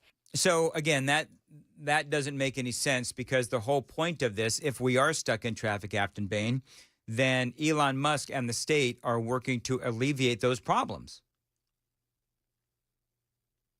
And I guess the bottom line is, for the Democrats, they want to call this a vanity project for a billionaire, which, I'm sorry, but that billionaire is willing to make the investment in our city and in our state. The only reason that Afton Bain and Justin Jones and all of these knuckleheads, all these Democrats in Nashville, Heidi Campbell is another one, the only reason that they don't like the fact that it's Elon Musk is because they feel like he is so connected to Donald Trump.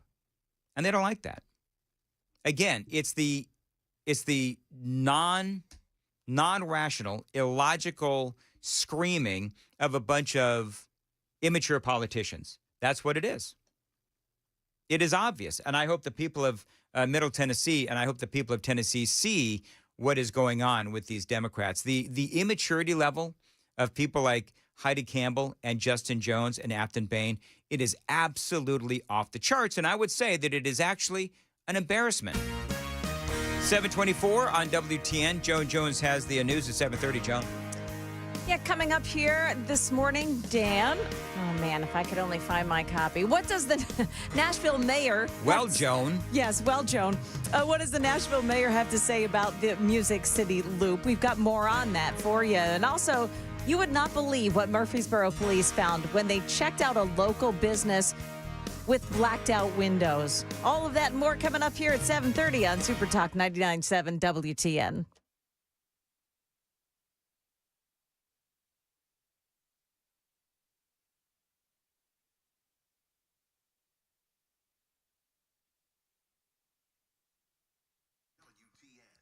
$7:25, Nashville's Morning News on Super Talk 99.7. Well, of course, it is summertime. It is officially moving season, a time filled with hours of packing, unpacking, and, of course, so much bubble wrap. But the first thing you should do when moving into your new home is make sure that the Wi-Fi is booming with Xfinity. It is super quick, it is easy to set up, and then boom, you'll have your new home hooked up with the ultimate Wi-Fi experience faster than the time it takes to parallel park a moving truck.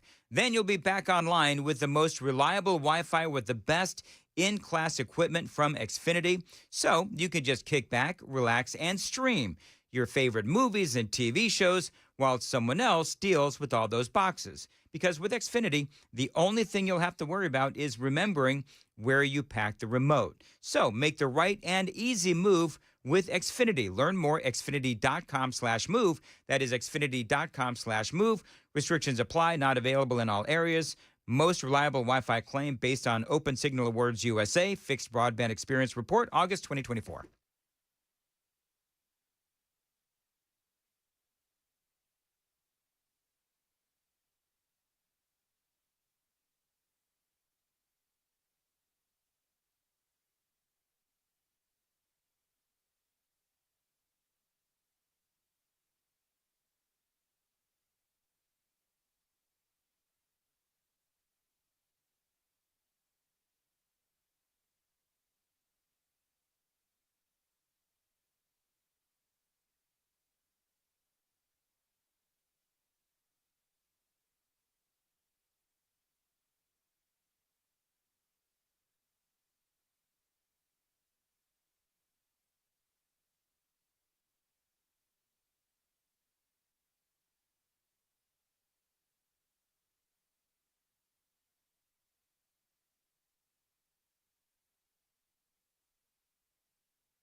Dan Mandis here, 729 Nashville's Morning News. The Low T Center. Listen, guys over 40, if you are running low on energy, maybe you're just feeling off, lowtcenter.com is the website you need to go to. Get started with testosterone replacement therapy, or TRT, and join lots of guys who are going through the same thing as you.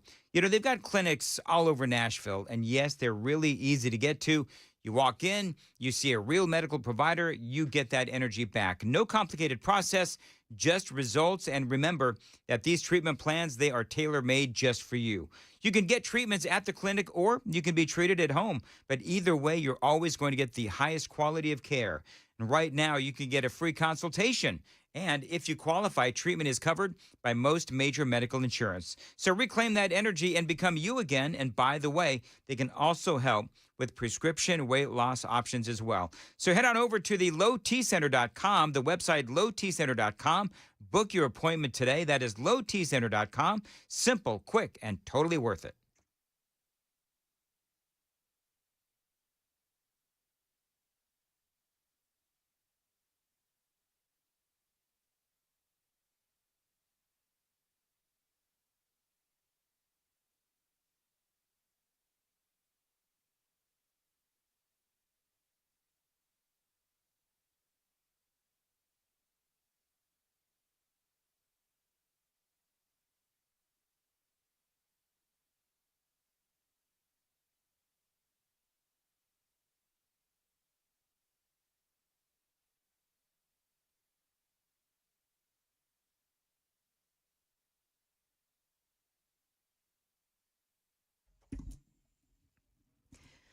Good morning. It's now 7:30, and I'm Joan Jones with your top stories.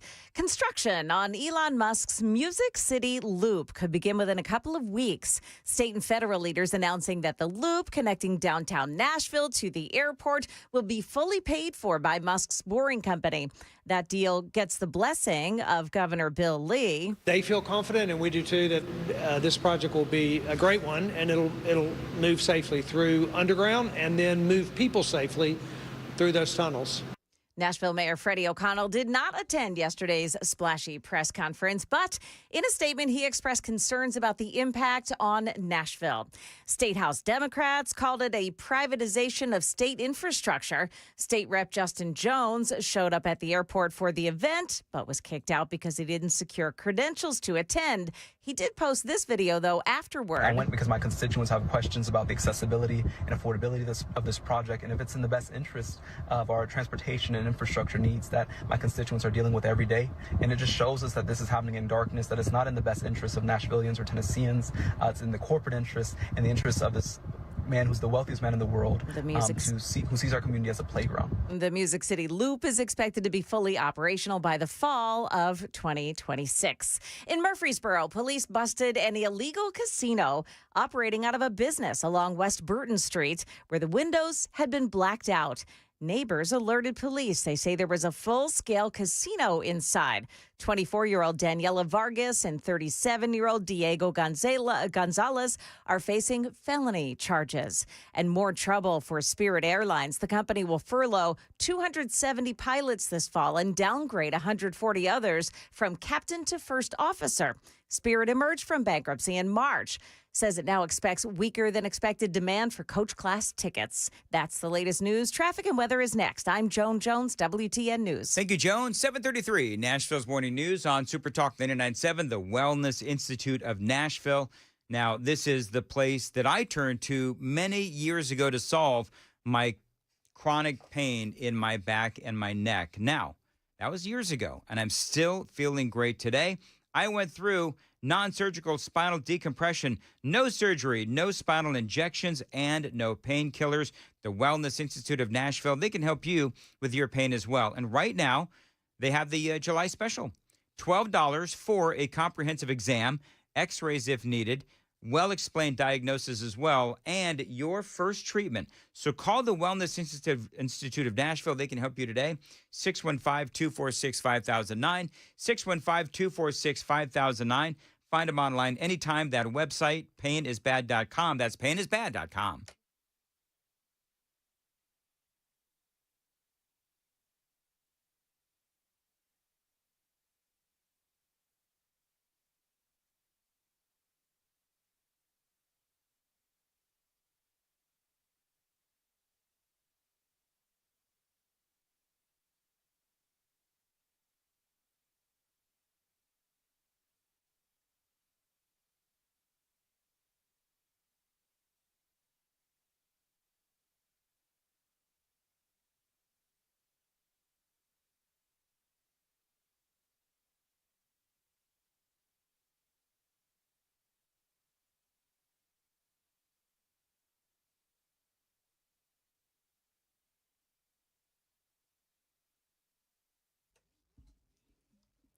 Gotta watch it this morning in Berry Hill on 65 in the northbound lanes past I-440.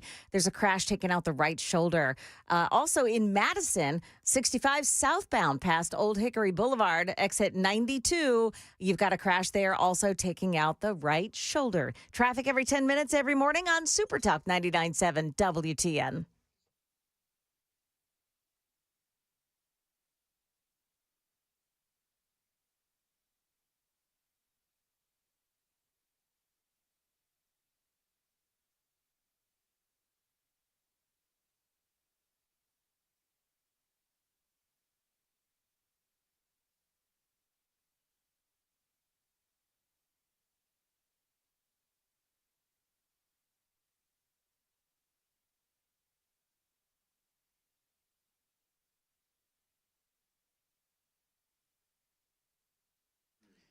Dan Metis here, 736. I want to tell you about my buddy, Dr. Horn. When I first started thinking about lens replacement to treat my cataracts, I was really nervous.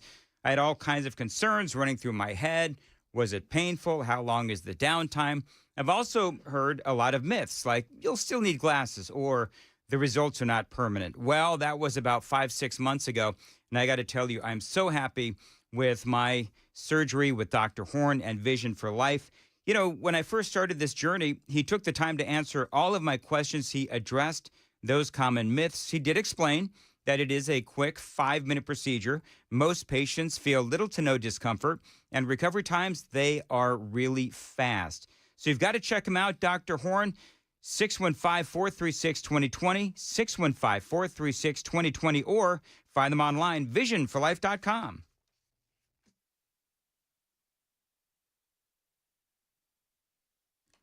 7:37, Nashville's Morning News on Super Talk 99.7 WTN, and so excited, of course, to have Stuart McWhorter, the Commissioner for the Department of Economic and Community Development for the state of Tennessee. How are you, Commissioner? I'm good. Good morning. All right, very good. You want to get his microphone on if you could? Thank you. All right, very good. All right, so number one, I love this, Joan and Sam, because he brought me a Boring Company hat. So if you're watching on Talk TV, you can see me in my new hat. Thank you very much. Absolutely. All right, so let's talk about this. I know that I think you just got back into town. Were you at the announcement yesterday? I was. So tell me about the energy. And by the way, did you see that they wouldn't let Justin Jones in? I heard about that. Yes, but, I mean, yes. You know, Tell me about the energy. It was high. I mean, there was a great reception. A lot of community leaders were in the room.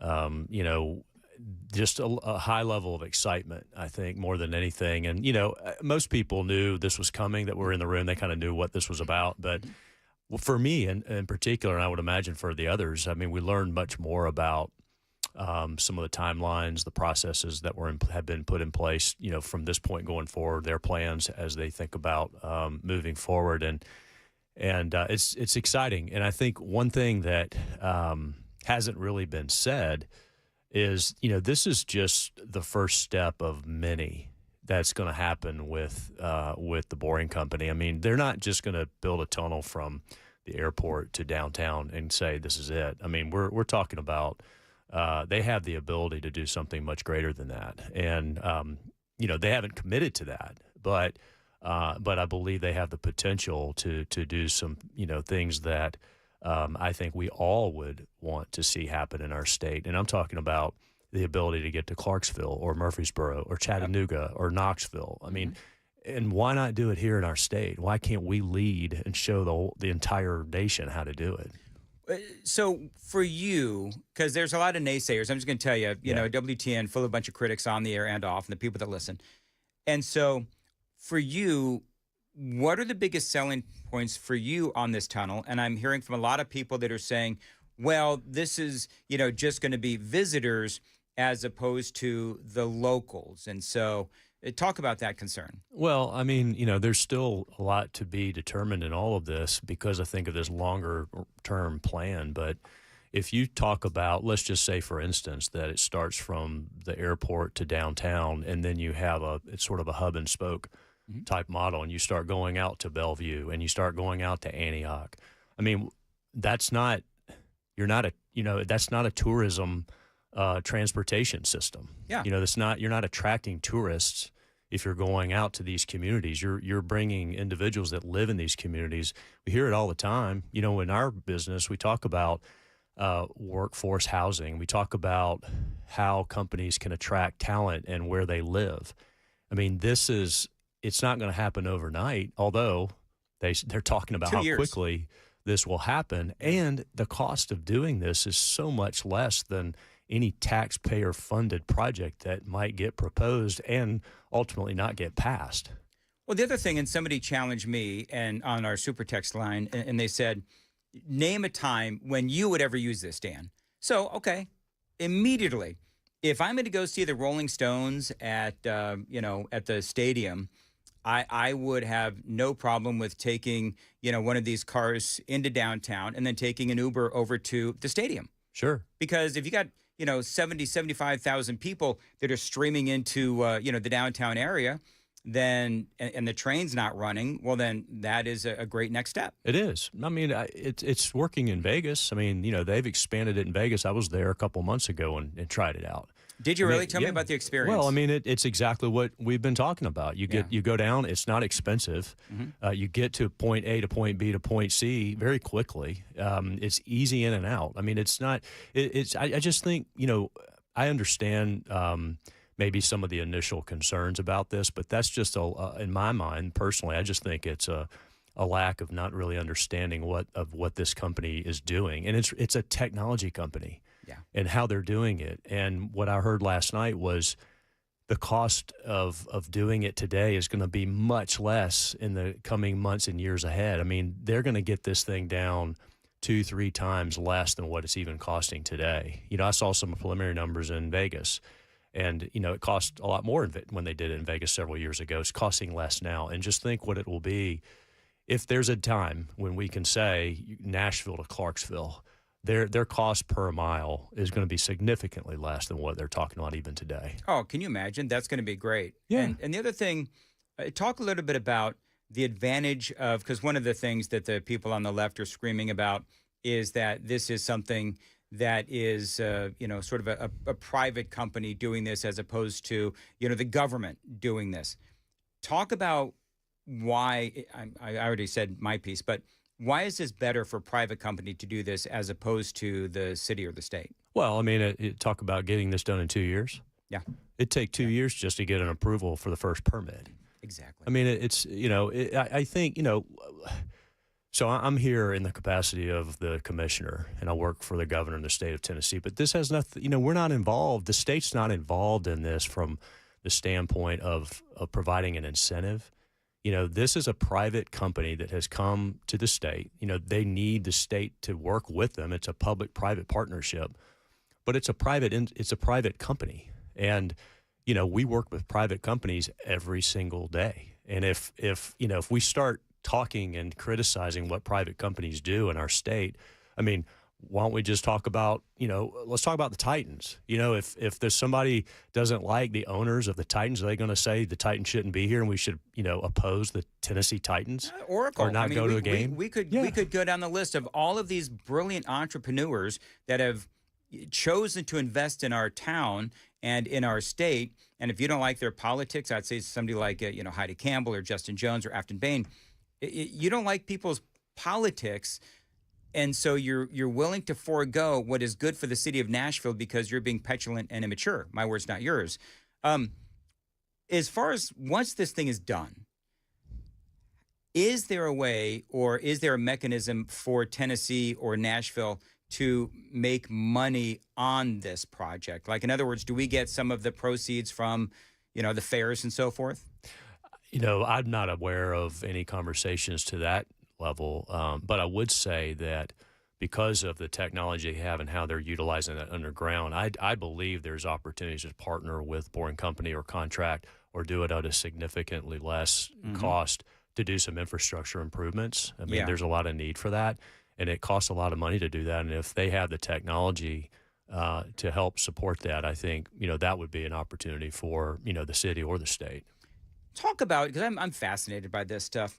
When people look at the city of Nashville and the state of Tennessee, and you talk about how we're working with the boring company to get this done, what kind of message does that send to, companies who are looking to relocate? It's between, us and Austin or whatever. I mean, this seems to be like a great bullet point on a resume for our city. It is. I mean, I think that, again, I go back to I would ask anybody that is uncertain about this to do some research about the technology. Again, it's called the Boring Company, and they're digging a tunnel. But the technology that they have behind it is very unique, and it's high tech. Just like XAI that's in Memphis, you've got some interesting people behind this that are extremely smart, well-funded. And what that tells, I hope, what tells companies that we recruit every day is that we have the ability as a state to attract the best and brightest. We're doing things on the cutting edge and innovation. There's going to be great jobs associated not only with this, and that's to be determined. I mean, they're having a job fair, I think, today or tomorrow. a lot of technical. And they're already skills. hiring. They're already hiring, and and I think that's going to continue to grow. By the way, the Boring Company, they own and manufacture. They make their own equipment, and my hope is that they'll do that here. I want them to set up a manufacturing plant right here in our state. So, to your question, we believe that this is just sort of a domino effect, and it's going to have an impact to other businesses that we're talking to. Again, we have to sometimes talk to folks about the fact that Nashville, in particular, we're not always about country music and hot chicken. We want companies like Oracle to recognize the value that's here in our state and in our city. And I think this is just another example. This is not about, in my mind, I'm again, in the role that I play, we work with companies to help create jobs. And we know that creating jobs and a high wage is a good thing for a family. And so we see this, although there was no incentives provided to the Boring Company from the state and from our department. But we see this as a great win, a significant announcement. And I think it's just the beginning of something very special that will happen over the next several decades. I can't wait to see how this whole thing plays out. Stuart McWhorter joining us, Commissioner for the Department of Economic and Community Development for the state of Tennessee. So are you, two things, 1 to 10, how confident are you, 10 being really confident, that we can actually get this done in 2 years? That's number one. And number two, talk a little bit about the limestone, because, the common thought is, and I've been talking about this all morning, but the common thought is that it would be really hard to bore through the limestone. But from what I understand, it's actually a little easier to bore through the limestone. Yeah, well, I'm not a geologist or scientist, but I believe that the way the technology is, as you bore the hole, it builds the tunnel at the same time. And, as opposed to going into sand or something that has a softer context to it. So and the question was asked to the president of the Boring Company is that, it's just an engineering problem that they can easily solve. So there's no concern from their perspective whatsoever that the limestone would be an issue. Confidence in terms of getting it done in 2 years. I mean, I'm highly confident. I have to trust the experts that are doing this and that have the skill set and knowledge and the know-how to do it. But it's their project, and that's what they've committed to, and so that's what we're going with. And to do it in 2 years, to build a 10-mile tunnel in 2 years is remarkable in my mind. Even if it goes past 2 years, I still think that's better than what would typically be in most projects such as this. Stuart, you are clearly a very influential person here in the state of Tennessee. How can I suck up to you so that I can get first in line with In-N-Out? Can you make that happen? I can try, because I would really like that if you could. I can try. They're just another great company that we're excited to have here in Tennessee soon, and I hope that they'll have their stores up and open by the end of this year. I have, yeah. Okay. Oh yeah. You animal style? Yeah. Like just a basic hamburger? What do you like?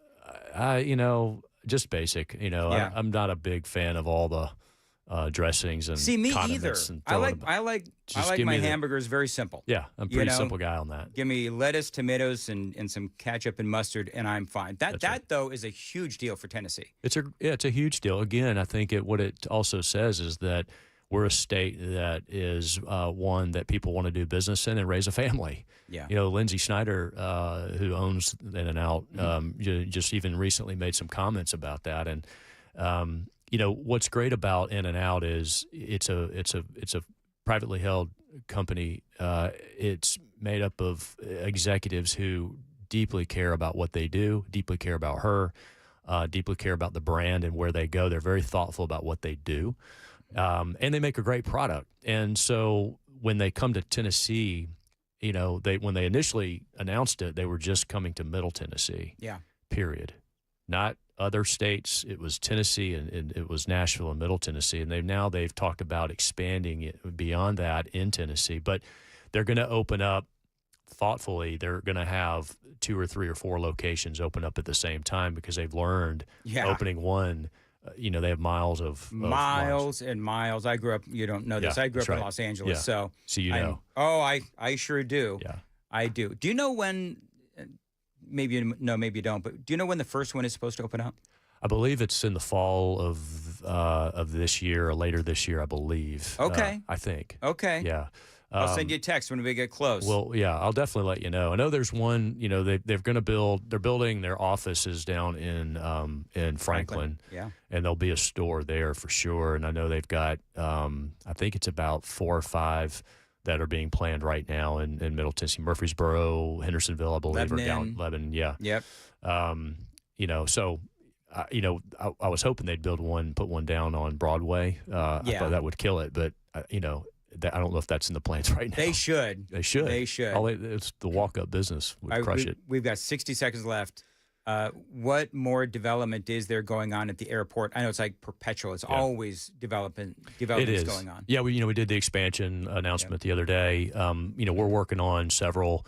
And again, when I say we partner with tourism, with TDOT, and certainly with the Nashville Chamber and the Airport Authority in terms of international flights. We've got, I believe, some really exciting opportunities to expand our international reach, which is a huge plus for us in our department. And so I'm excited about what we will have, so hopefully on the horizon in the next 4 or 5 months. But it's never going to be done. Like, is that a fair estimation? It's never going to be done? I think that's probably safe to say. I mean, they do have a long-term growth plan over there, very well thought out. Doug and his team and the commissioners there are doing a fantastic job, with long-term planning, and I'm excited. That's one of the greatest recruiting tools we have for our department. Absolutely. All right. Anything else we need to know from your department? Or, you got a lot going on. Well, so as it relates to the airport, as strong as BNA is, Boring Company, if you live in Chattanooga, Tennessee, and you need to catch a flight at BNA, having that direct tunnel. Oh, that would be so Think about nice. that. Oh, yeah. Yeah. I think avoiding all that traffic and all that kind of stuff, it's going to be huge. Yeah. All right, Stuart McWhorter, always great to have you on. We'll have you on again soon. It is 7:53. Joan Jones has the news at 8. Joan.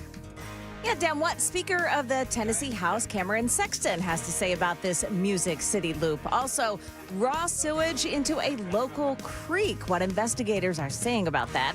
We've got that and more coming up here at 8 o'clock on Super Talk 99.7 WTF. Thank you, Joan. 7:53, Nashville's Morning News on Super Talk 99.7. Specialty Coatings. Listen, if you're a business owner and you've got concrete floors and let's just be honest, they look like crap. Well, that is a reflection of your business. My friends at Specialty Coatings, they can help you. They specialize in concrete floor coatings and polished concrete as well. They've been doing it for 30 years. You've probably walked on some of their incredible concrete floor coating. They've done all the major sports stadiums. They've done arenas, convention centers as well.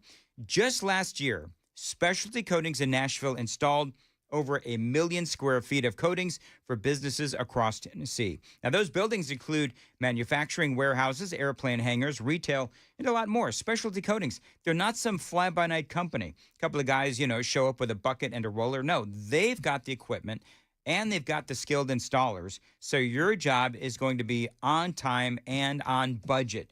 No matter how bad your floor looks, Specialty Coatings, they can fix it. And by the way, each project is customized to your building and your needs. 615-591-9491, 615-591-9491. You can also email them, sales@specialtycoat.com. Specialtycoat.com is the website. You can check out all kinds of amazing examples of their work. Again, specialtycoat.com.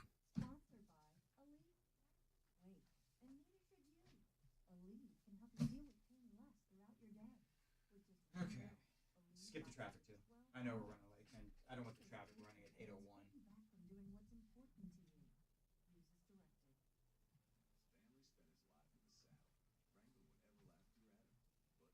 Tim, those new guns come optic ready right out of the box. Glock calls it MOS for Modular Optic System. But what if you bought your Glock store before optics? Your Glock before optics were the big thing. Does that mean you're left out or need to no? Of course not. Lamigo always has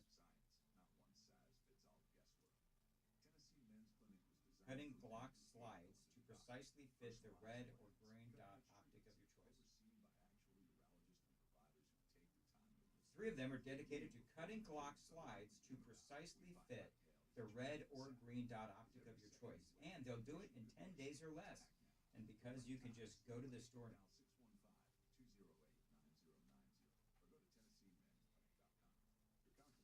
I got to change this. I'm going to do DT McCall's and then Block Store, okay? Because it's like the copy is wonky. Like it's very gun. You know what I mean? So I got to make sure I got DT McCall's move. All right, so I'm going to do this coming up. Visit DT McCall's in 10 seconds. Or in person at 807 West Main Street in Hendersonville. Exit 3 off Vietnam Veterans Boulevard. Defiance Armory. Precision, protection, expertise. Dan Mandis here, 757. I want to tell you about my friends at DT McCall's. This is a great Tennessee company. They are here for their fellow Tennesseans with great prices, selection, and value. Now, I've been telling you for years about these folks. They've been helping people out for 3 generations, and if you need it, they've got it at DT McCall's. Now, listen, you need indoor furniture, outdoor furniture, maybe some appliances. Check them out today, dtmccalls.com or in store, Carthage, Cookeville, Lebanon, Lafayette, and Franklin. Now, one of the things you want to do when you go to their website, check out the front page of their website. Specials on great prices on all the best brands of appliances like washer and dryer sets, dishwashers, and a whole lot more. They've been at it for over 100 years at DT McCall's with a focus on customer service. And by the way, as you know, if you buy it, they'll deliver it for free and haul away the old stuff. Again, 5 locations, Carthage, Cookeville, Lebanon, Lafayette, and Franklin, dtmccalls.com. I think that might, Hey, that mic on is over there, Sam. Stewart's mic is on over there, 757 on Nashville's Morning News. Joan, you'll love this. Because, Joan, you've been in radio forever like I have. And yes. So when I start seeing notes, messages on the super text line that say, hey, we can hear you. I'm like, oh, crap. Yeah. Oh, Sam left the mic on. This is how people end up losing their jobs, Sam, when I say, God, this company sucks. Oh, the mic is on? Oops. When he starts talking bad about the boss. When and he the mic starts is on. talking bad about the boss, you know what I mean? That Sam leaves the mic on. Actually, you know what I'm going to get it popped on? What I'm going to get popped on is they have specifically told me, Joan, not to skip things that are on the log. And I specifically told Sam to skip something on the log. Drop the promo and drop the traffic, which are both, of course, on the log. Right. And so now they have it on tape that I was telling Sam to drop stuff that's on the log. Hey, Sam, it'll be the Sam and Joan show tomorrow. That's exactly right. Yeah. Listen, I was running long. I had a very important person, Stuart McWhorter, on, and I thought that it was more important, to talk to him and find out more about, of course, the Music City Loop. And so that's what I chose to do. Yeah. Well, I'm sure that'll play well with the boss. You probably will. Let's be honest, he's not listening. Truer words have not been spoken. Any hoodle doodles. Yeah. It is 8 o'clock, Nashville's Morning News on Super Talk 99.7 WTN.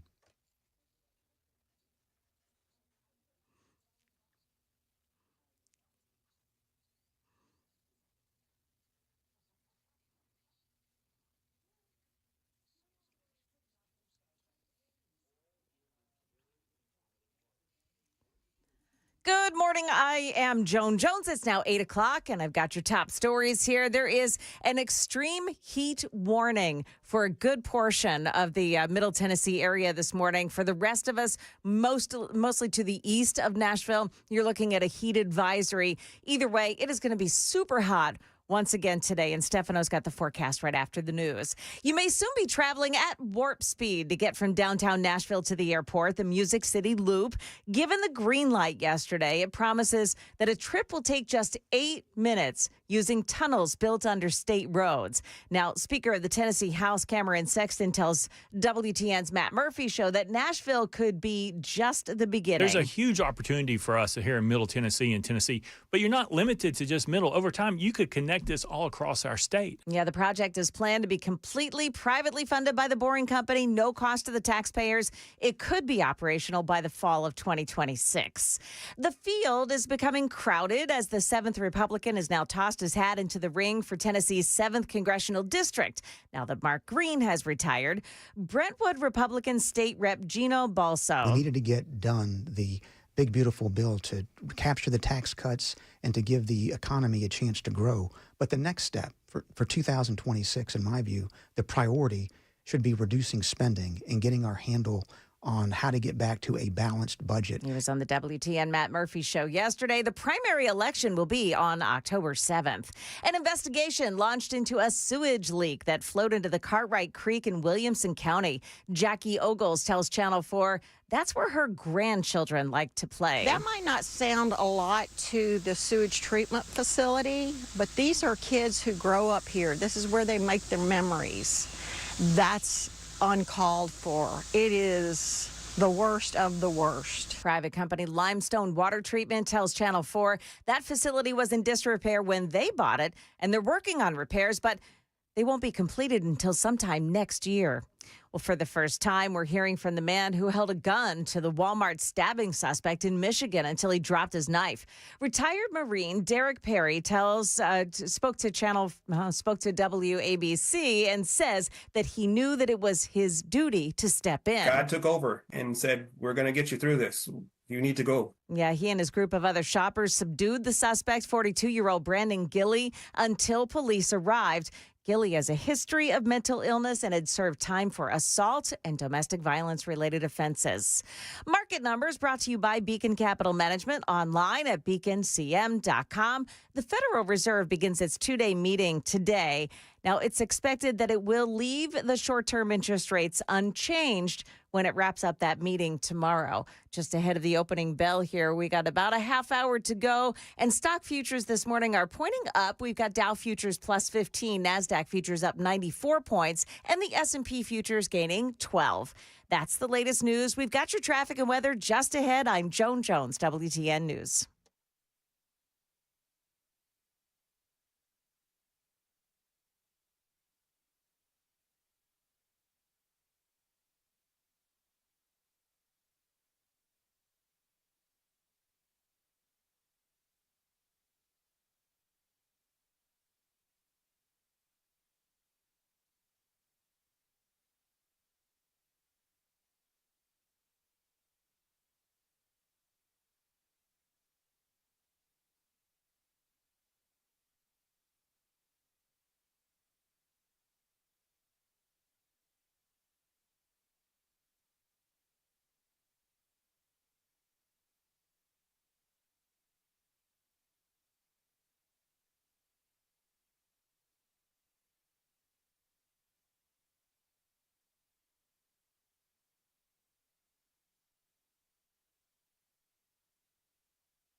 Eastbound on 24 in Antioch this morning. Watch it. You've got a crash taking out the right lane near Haywood Lane.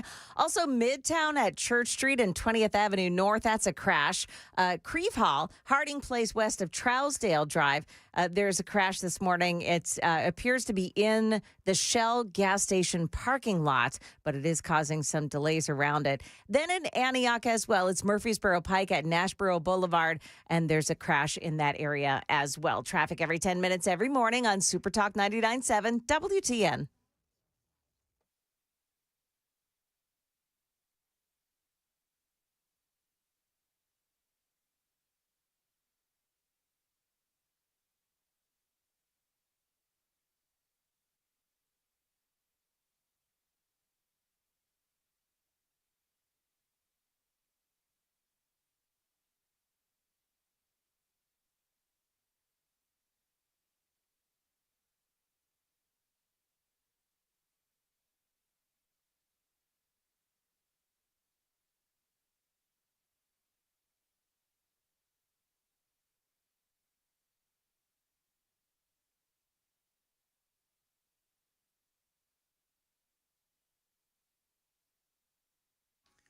.806 Nashville's Morning News on Super Talk 99.7. James is chiming in, Joan, on the super text line. Yeah. And he says, there's always a lot of bah humbuggers. Yeah. You know what I mean? Yeah. James is a bah humbugger, and I love you, James. I think most of your audience don't really care about the tunnel. That's what James says. Is that right? I'm reasonably certain that our audience does care about the tunnel. I do. I think they do. I mean, super texters, you tell me, do you care about the tunnel? I mean, if you don't, then that's fine. And I realize that, you know, Matt spent a good amount of time on it yesterday. I spent a good amount of time on it this morning. But this is a big deal for the for the state of Tennessee and the city of Nashville. I definitely believe that it is worth the coverage that we are giving it. And here's the thing. One of the things that I noticed, and I promise I'm going to move on, James, but one of the things that I noticed is that local media is giving a lot of time to the nincompoops in the news like Afton Bain and Justin Jones and Heidi Campbell, who are complaining, you know, being and moaning, you know, be itching and moaning. Yeah, we got it. Yeah. You don't have to explain. About this whole thing.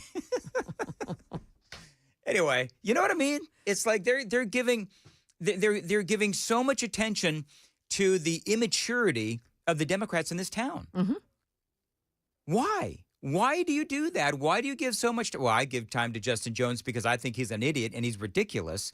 But I mean, they're giving time to, you know, somebody like Justin Jones because they're lending credibility when he says that, oh, they blocked me from entering into this event, when he very well could have made the accommodations. So there you go. Yeah. Okay. Joan, I'm going to let you decide. Ooh, I like when I get to decide. So do you want to hear about, I got two stories. Okay.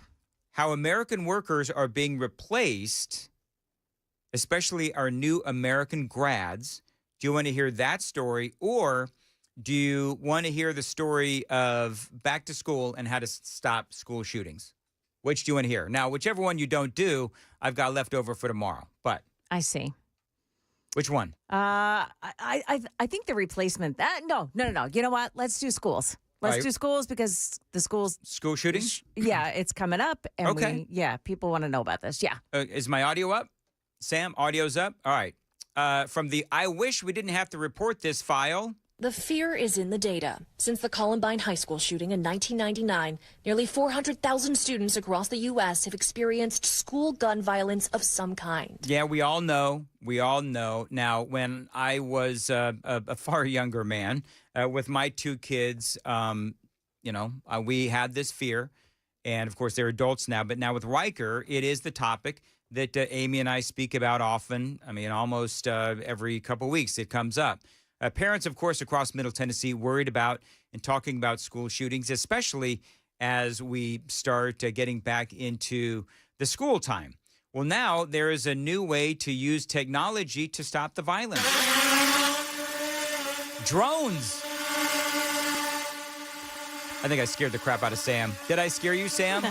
Sam thought he was being attacked by hornets. I thought it was a clip about buzzsaws or something. No, drones. That's a sound effect of drones. Now, think about this. Think about a bad guy walking in with a gun, and he's walking around the school, and you've only got one SRO on campus, and he's way on the other side of the school. But if a school district and if a school has invested in drones, This is how it would work. Silent alarms in the school alert the company, then drones strategically placed on campus get deployed, and these drone pilots would navigate remotely from their headquarters in Austin, working in tandem with the school and police, inflicting non-lethal damage to the suspect, or dummy in this demo, with pepper rounds and direct impact. I mean, they have these drones in this test. They have these drones actually attacking, the bad guy with a gun. And these drones can either, blast the person, as she just said, with pepper spray, or just knock them down, or confuse the heck out of them. But this is a great way to fight school shooters. So you'd have drones that are stationed around the school, and Lord help us if something does happen.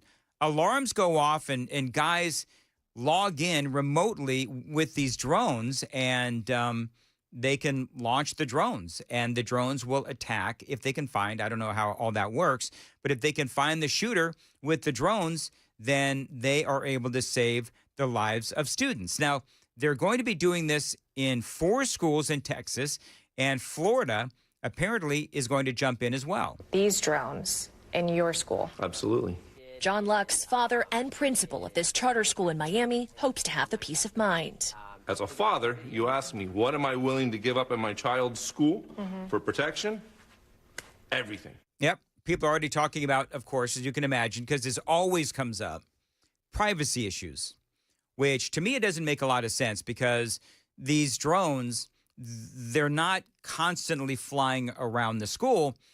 If there is a school shooting or a report of a school shooting, then what they do is alarms go off, and the drones are dispatched from their, I don't know what you call that thing. Is it called the hive or whatever?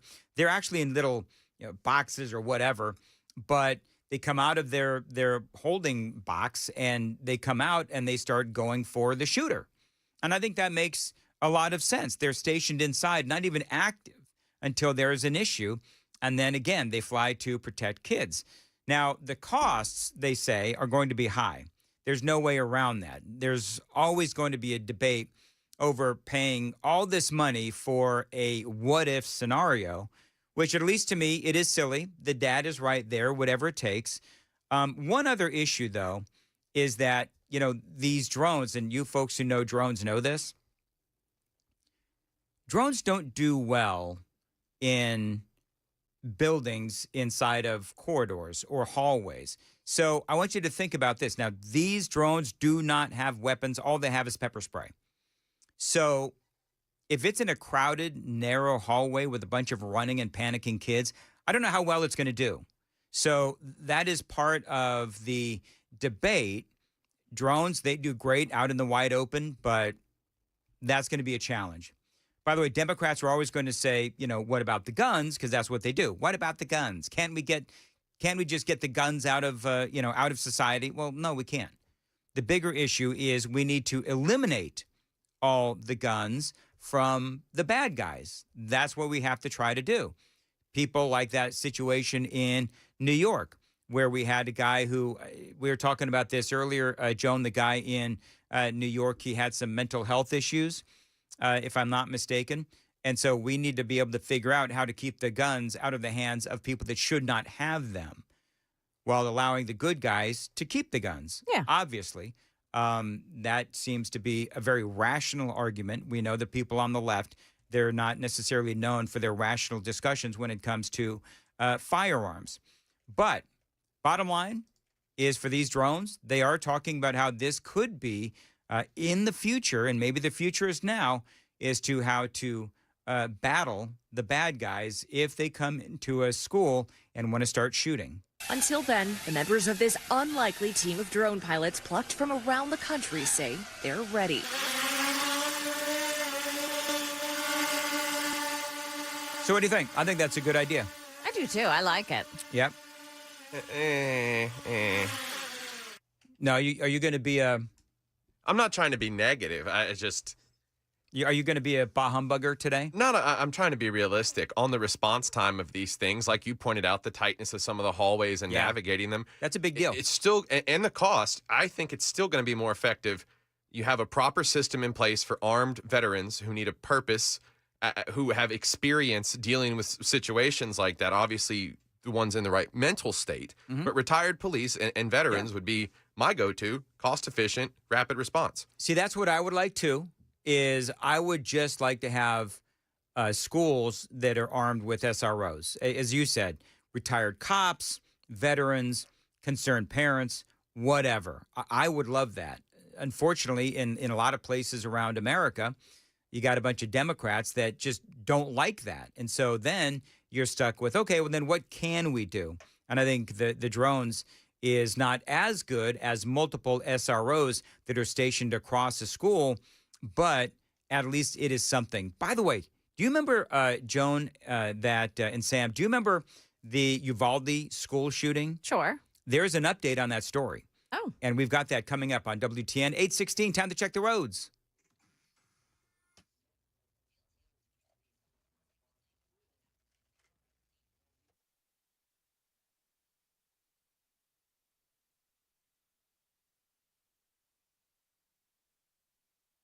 (8:17) Nashville's morning news on Super Talk 99.7.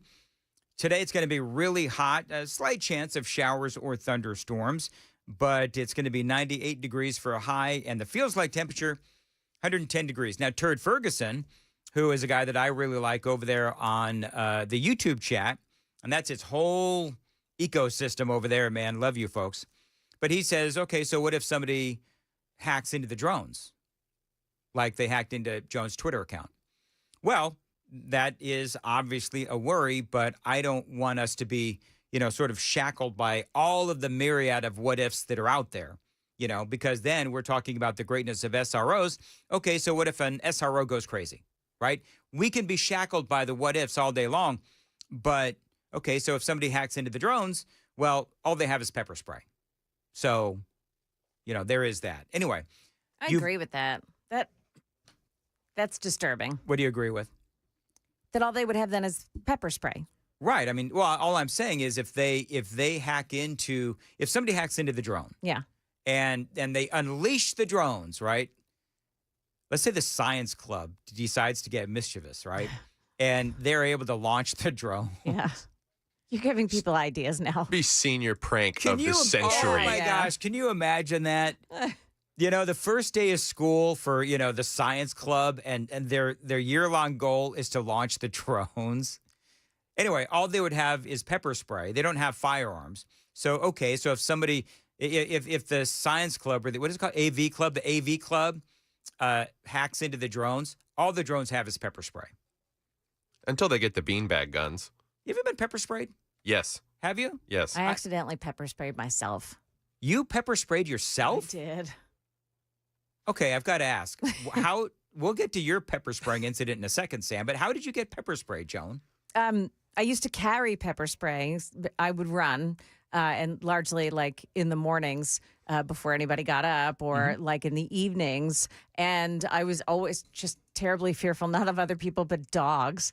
And so I carried pepper spray with me, and I had put my pepper spray in my purse. Yes. And then I went to look for it. And we were at my parents' house. I'm looking through my purse, and I did grab it, but I grabbed the shooting device, whatever you call it. And I shot myself right in the face. Wow. Yeah. What was it like? Oh, man, it hurts. Does it? Oh, it hurts bad. Yeah. Very bad. Do you know what I'd be worried about? I'd be worried that like the science club or the AV club would launch the drones and they would like attack the vice principal or something. Again, I'm not trying to give anybody ideas. I think you've gone back to your childhood and you're like, yeah. I'm just kind of thinking about it now. You know Yeah. what? The punishment would have to be that they get pepper sprayed subsequently. You know what? Could we launch some pepper spraying drones and take out some of our state representatives?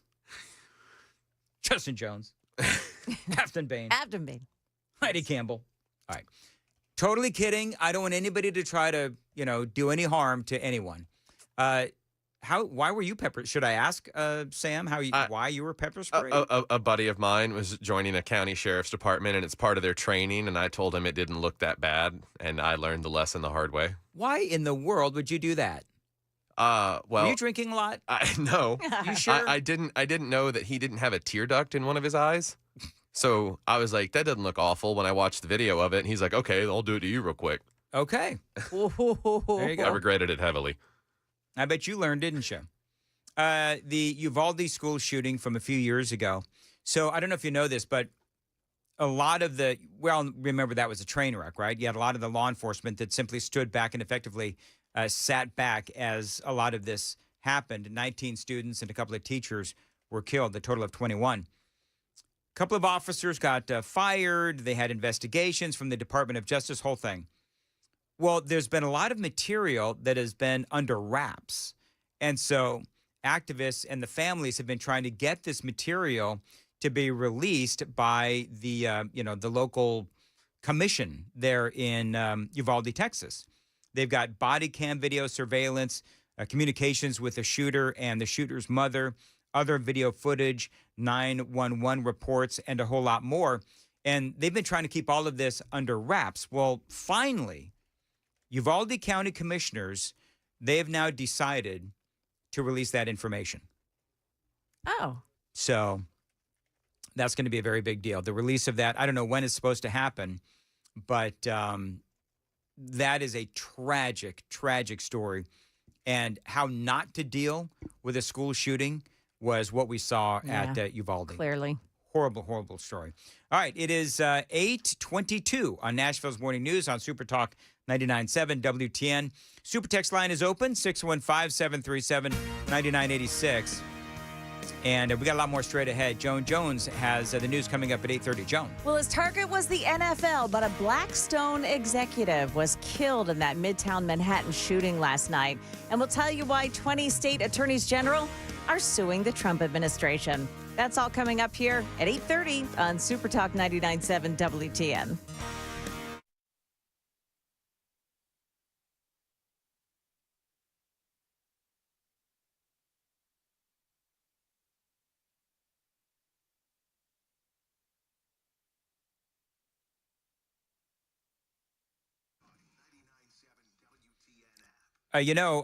For the drones go, Joan, 6890 says we could equip the drones with fart gas. That's what we could do. Oh, is she not there? She's not there. That great comment, and Joan's not even there. All right, whatever. You know what? I'll bring it back up at 8:35. All right, 8:23, Nashville's Morning News. Dan Mandis here talking about the Glock store. Now, today, most new guns come optic ready right out of the box. Glock calls it MOS for Modular Optic System. But what if you bought your Glock before optics were the big thing? Does that mean that you're left out or you need to buy a new Glock? No, of course not. Lenny McGill and the Glock store, they've always got your back when it comes to all things Glock. Out of their 16 CNC machines, 3 of them are dedicated to cutting Glock slides to precisely fit the red or green dot optic of your choice.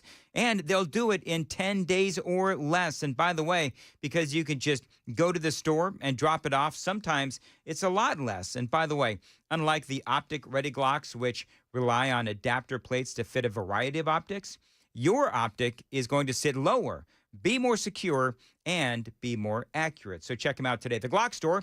By the way, if you've never shot a Glock with an optic, remember, only $6.99 gets you a 10-round sample pack, and you can fire the Glock of your choice at the Glock store. That is the Glock store, minutes from the airport and worth the drive from anywhere, glockstore.com.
827 Nashville's Morning News on Super Talk 99.7. You know, the weather in Middle Tennessee can get crazy, which is why you need a backup home standby generator from my friends at the Generator Supercenter, the nation's #1 Generac generator dealer.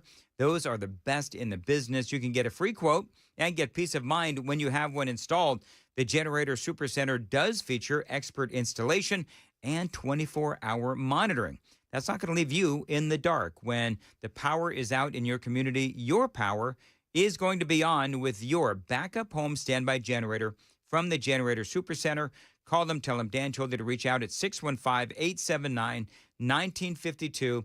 They've got expert installation and 24-hour monitoring. 615-879-1952. Generator Supercenter of Nashville.com.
Good morning. I'm Joan Jones with your top stories. Got an accident this morning in East Bank. It's on 24 downtown eastbound on the Silliman Evans Bridge. You've got an accident that takes out the right lane this morning. Traffic moving very slowly around it. Police in Las Vegas are searching the home of 27-year-old Shane Tamura. He's the man who killed several people at a Midtown Manhattan office building, which houses the offices of the NFL. ABC's Lionel Moyes. Police there are telling the NYPD that Tamura had mental health issues but did have a license for his guns. An investigation into a possible motive is underway as authorities question why the office building, which also houses the NFL headquarters and multiple financial firms, was targeted. An executive at Blackstone was one of the 4 people killed in that shooting. Wesley LaPatner was her name. She was married with children. A group of lawmakers were denied a tour at an immigration detention facility in Maryland. They had staged a sit-in outside that facility. In response to the lawmakers' visit, the Department of Homeland Security telling them, quote, if you need a photo op with the violent criminal illegal aliens you're protecting, schedule a tour. Van Hollen accusing the DHS and Secretary Kristi Noem of lying, writing, quote, we did request a visit, but we didn't need to. Adding, when I read the law to an ICE official, she said they're no longer allowing any tours, regardless of notice. That's ABC's Nicole D'Antonio. 20 state attorneys general have filed a lawsuit against the Trump administration, challenging the demand that states turn over personal data of people enrolled in the SNAP food assistance program, fearing that the information will be used to aid mass deportations. Already, the IRS and the Centers for Medicare and Medicaid have been ordered to share that information with the Department of Homeland Security to help locate people in the country illegally who are collecting benefits. Market Numbers Report brought to you by Beacon Capital Management, online at beaconcm.com. Well, we've got stocks this morning trading already, and the Dow Jones Industrials have started off lower by just a point. NASDAQ is up 114, and the S&P 500 index gaining 14 points here at the start. We've got the decision from the Federal Reserve coming tomorrow. They'll start that meeting today. That is the latest news. We've got your traffic and weather ahead. I'm Joan Jones, WTN News. Oh, my goodness. What? We're going to have to do something. Because? Something big is going to happen in the next 20 minutes on Nashville's Morning News. Really? Yep. Something big is going to happen. So we'll talk about it coming up after this commercial break. That's a rock and roll kind of tease. That's a Marconi winning tease right there. You think so? Whatever. All right, Contours, 832. Dan Mattis here for my friends at Contours. Listen, if you've been trying to get into your bathing suit and you're not impressed with the way you look, Contours can help you with a belly buster special. Now, listen, right now, $99 is going to get you that belly buster special. Again, from Contours. You got to call right now. Here's the phone number because the phone lines fill up fast whenever I do this. First 10 callers right now, 615-236-9960 for the belly buster special, $99. 615-236-9960. This is that red light technology that they have. It is unique. It is cutting edge. It is effective. Now, folks have been coming from all across Middle Tennessee to check them out. You can go to their website and see how their belly buster therapy featuring red light technology actually works. But this red light technology, people love it. And as far as those belly buster specials, people love those as well. I've been through it. Chad Benson has been through it as well. You can lose 2 inches across the middle. Check them out today. Call them right now, $99, and you can get in on that special, again, for $99 for the Belly Buster special. 615-236-9960. Find out how it all works at ContoursLLC.com.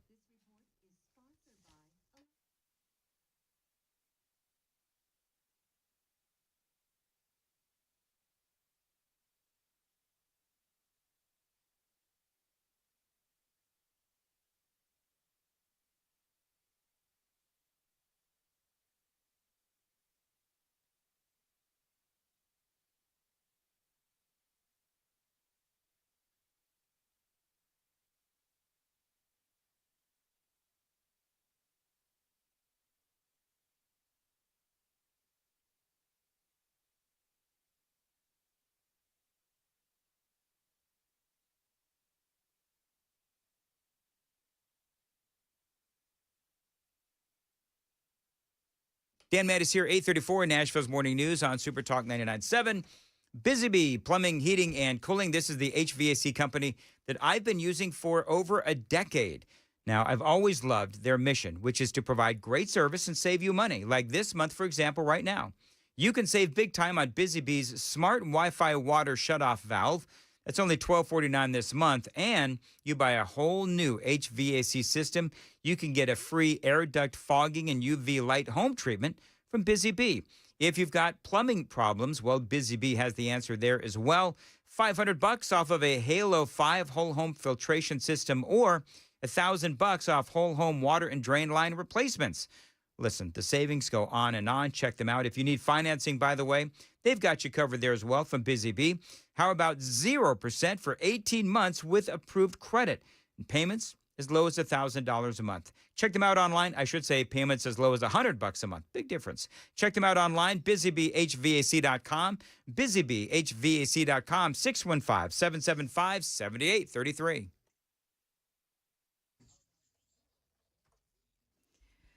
Okay, on 24 eastbound side, there's an accident, 24 eastbound on the Silliman-Evans Bridge. And the right lane is blocked off by that this morning. Watch yourself, too, on 24 eastbound in Antioch. Just before Haywood Lane, exit 57, there's a crash there that takes out the right shoulder. Traffic every 10 minutes every morning on Super Talk 99.7 WTN.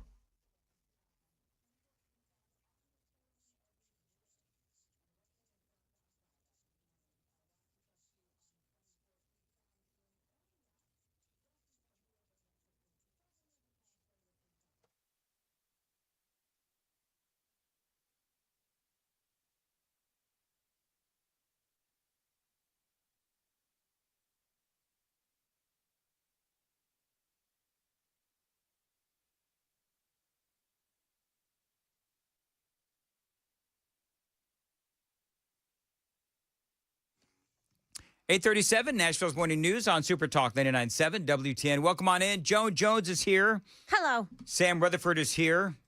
And Chris Hand is here for the Crisscross Handoff. I'm Dan. Hello. What's up? How's everybody doing? Things are going really well. It's been a banger of a show today. Did you know, Chris Hand, that we did not have enough money in the budget to have the 2 and the 4 on our telephone to be activated? Wait, what? Yeah. So we were trying to call my my guest earlier in the program, and poor Sam, who is on day 5 of his new job, is trying to call, and it doesn't work. And the 2 doesn't work on the phone, on the pad. How'd you guys work around it? Do you have the guy get a different number? Did she call us? So we have Miss Coates' number in the directory. So I was able to find it there, but the first number on her number is a 2, and I could not dial that out. So you can't dial out on the keypad. Or if it has a is. 2 in the number. So apparently the 2 or the 4, neither one works. So that rules out pretty much every phone number. Pretty much, yeah. We didn't get the memo from corporate. You can't have guests that have a 2 or a 4 in the number because, well, it wasn't in the budget to have a fully activated phone. We couldn't afford that. No. Listen, this is the big deal. This is a big deal. And It's a big deal. I'm glad I'm here to be a part of it and really push us over the edge. We are, Joan, we are 5 subscribers away from 10,000 on YouTube. Let's go. What? Really? That is a big deal. Yeah. So And now that I'm here, I just want to ask the entire audience to do it personally for me. Hit like and subscribe to the YouTube. He's got page. kids to feed. He's got. Listen, he's got. I was about to call him a chump, but you do. You've got how many kids do you have? 4. Like 1,000. Man, You've got like 4 kids. We have a small army. Small army. So we got baseball season coming up and school supplies. So do it for the kids. Do it for the kids. So you got to do. Do it for the kids. All right. So who's going to monitor YouTube to see if I want it to be noted that as soon as I got in, we were able to cross the line. I want it to be noted, Chris, that both times we have crossed certain thresholds, it's been on my show. During the crisscross handoff. handoff. But last time it was because, what was it? Joan was going to put on a cheerleader outfit or something. What did we do last time? Joan. Which was never going to happen. Joan saying she would put on a cheerleader outfit definitely helped get It's us over the exactly hump. what it was last time. What was it? Were we trying to get over what number was it before? It wasn't 5,000. We're not going that fast, are we? I don't know. I can't recall. But anyway, yeah. So somebody watch us on YouTube and let us when we get over 10,000. We only needed 5. Oh, we're down to 4. No, okay, so we got another one. Okay, so the Nice. delay is built. That's what it is. It's the delay. It's the delay. Don't you love that about radio? You say something, then you've got to wait for the delay. What's even worse is when I'm in the back and I hear Joan responding to you, and then I have to wait for your question. Oh, that is on so the funny. radio, and then I hear Joan's answer again. Yep. Anyway, so by the way, we're talking about utilizing drones. This is right up your alley, Chris. So we're talking about a rather serious topic about using drones to stop school shootings. Yep. But then that, of course, ends up with the AV club or the science club hacking the drones and using the drones to attack like a teacher. Yep. Or like the vice principal or something. Or graduation day. Graduation day. Somebody said, and Joan, you weren't here for this, but somebody said, well, you could put, fart spray on the drone. You could man the drone with fart spray. That would be right up the AV Club's alley. Yeah. Would they not do that? Would that deter a shooter? I think that's the big question. It's pretty I don't powerful know if stuff. that would do it. He turned around as soon as he got a whiff of what was in that school. What are they serving those kids for lunch? Oh, yeah. It's burrito day, whatever day. Anyway. Got some breaking news. What, we go over 10,000? Over 10,000 subscribers on YouTube. Very good. Thank you, everybody. You're welcome. Nice. Thank you, Chris Hand. No, thank you to this audience. Man, the YouTube page has been a lot of fun. It is fun. We're growing that thing bigly. And the digital footprint of the radio station being larger absolutely helps every single host on the station. It does, especially ones that have to be here gosh awful early like me. And people go in and I think this happens to all of us. I'm not sure, but people will go back and watch my show after I'm off the air because I'll go to bed at night and I'll check it because I'm narcissistic and I'm insecure and I have absolutely no ego. And so I need the assist. What a nice man. So I'll go and I'll say, okay, so I had, I don't know what it would be, maybe 1,000, whatever, 1,000 views on YouTube when I go to bed. And then I get up in the morning and it's like at 1,300. It's like, cool. You're like, this is how I want to start my day. That's absolutely how I want to start my day. Well, even if they are sympathy clicks. While I'm sleeping, people are enjoying my show. That's exactly right. Yep. That's all I need. Anyway, so In the meantime, Amy's sitting in the living room like click, click, click. Refresh. Watch it again. Oh, why do you have refresh. Why do you have to be? I've incorporated a new phrase into the morning show. You know what it is? Bah humbugger. Oh. Bah humbugger. I like a little Christmas in July. Like bah humbugger. It's a serious name. Well, wow. I know. It hurts. It's painful. It's painful for me to actually say too. So I'm probably not going to do it again after this. After today. Anyway, what do you got for this segment? Did you see what happened with Matt Groening? No. The Simpsons creator. He's on a panel, and Variety's reporting this. He's on a panel for, and he said that kids across America are going to liberate their Republican parents from the cult of MAGA. And he said, here's how you do it. Are they? He said, here's how you do it. Grab the TV remote, go to the menu, go to the controls, look for channel list, and delete Fox News. Oh, my goodness. Is he kidding? Or is he being an a-hole? How disconnected is he? First of all, clearly the youth are swinging They're the ones that are, ultra conservative, and one of the main reasons why we won the election. Yep. Also, we already deleted CNN from our parents' TVs. So we're not going to delete Fox News. No, but the majority of people that are in the conservative movement now are getting their information from the internet, are they not? Absolutely. So what does deleting Fox News do? Nothing. Nothing. Nothing. Although I will admit that Fox News is on pretty consistently in my house. Now, I'm going to admit, I don't always watch it because I'm doing other things, but I can guarantee you if there's one, I don't know if I should say this. So say it. The one consistent in my house on Friday nights is if we're out driving Riker to his dad's house, whatever it is, we've got to be home by 9:00 to watch Gutfeld. Really? Yeah. Amy's like, I don't care what else we do. I've got to watch Gutfeld at 9:00. It's like appointment watching. For her, it is. Really? Yeah. I like Gutfeld. And then I love Gutfeld. I just can't make it by 9:20. I'm out. My husband's watching it every night too. Now my kids are too. Are they really? Yeah. See, I just haven't gotten into that show. Gutfeld? Oh man, it is so good. It's good. It's a little edgy, which is kind of fun. Do you know what the best thing, Joan, if you've noticed?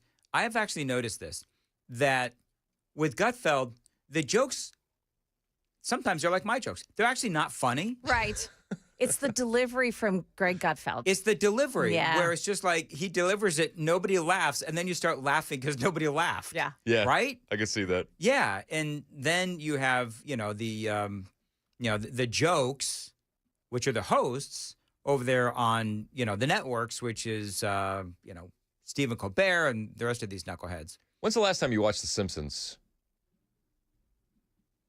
I don't know if I ever did. How many years has it been on? Like 30 or 40, right? So I have not seen it in 30 or 40 years. I've never sat through an entire episode. You've never sat through an entire episode of The Simpsons? No.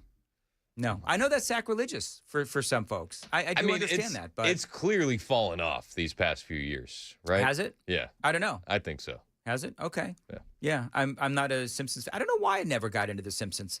I bet you Sam's a Simpsons fan. Never seen an episode in my life. Wow. How does it feel to be in the minority, Chris Hand? I'm used to it. I'm used to it on this show. It's no South Park. Oh man, whatever. Whatever. Where are we at with our thingamabobbers? We are currently at. Hold on. Let me. We got to be over 10,000 with us. Let me refresh. 10,000. Right at 10,000. That's what it says. I mean, there's some wiggle room in there because it doesn't give you the exact number. Oh, hey Joan, do you have that CNN audio we talked about when CNN was describing? Oh, I sent it to you. I know you did. Sam, you have it. Sam, do you have that audio? How do I have it? What? I sent it to you. CNN had. All right, I'll play it, but I'm just going to play it from my phone. Okay, that's we'll have to deal with that. Okay. So CNN, there's a shooting in New York. Yeah, you heard of it. At the they had BlackRock in there and some other places, but they had the NFL headquarters as well. Well, it was Blackstone, right? Blackstone. Yeah.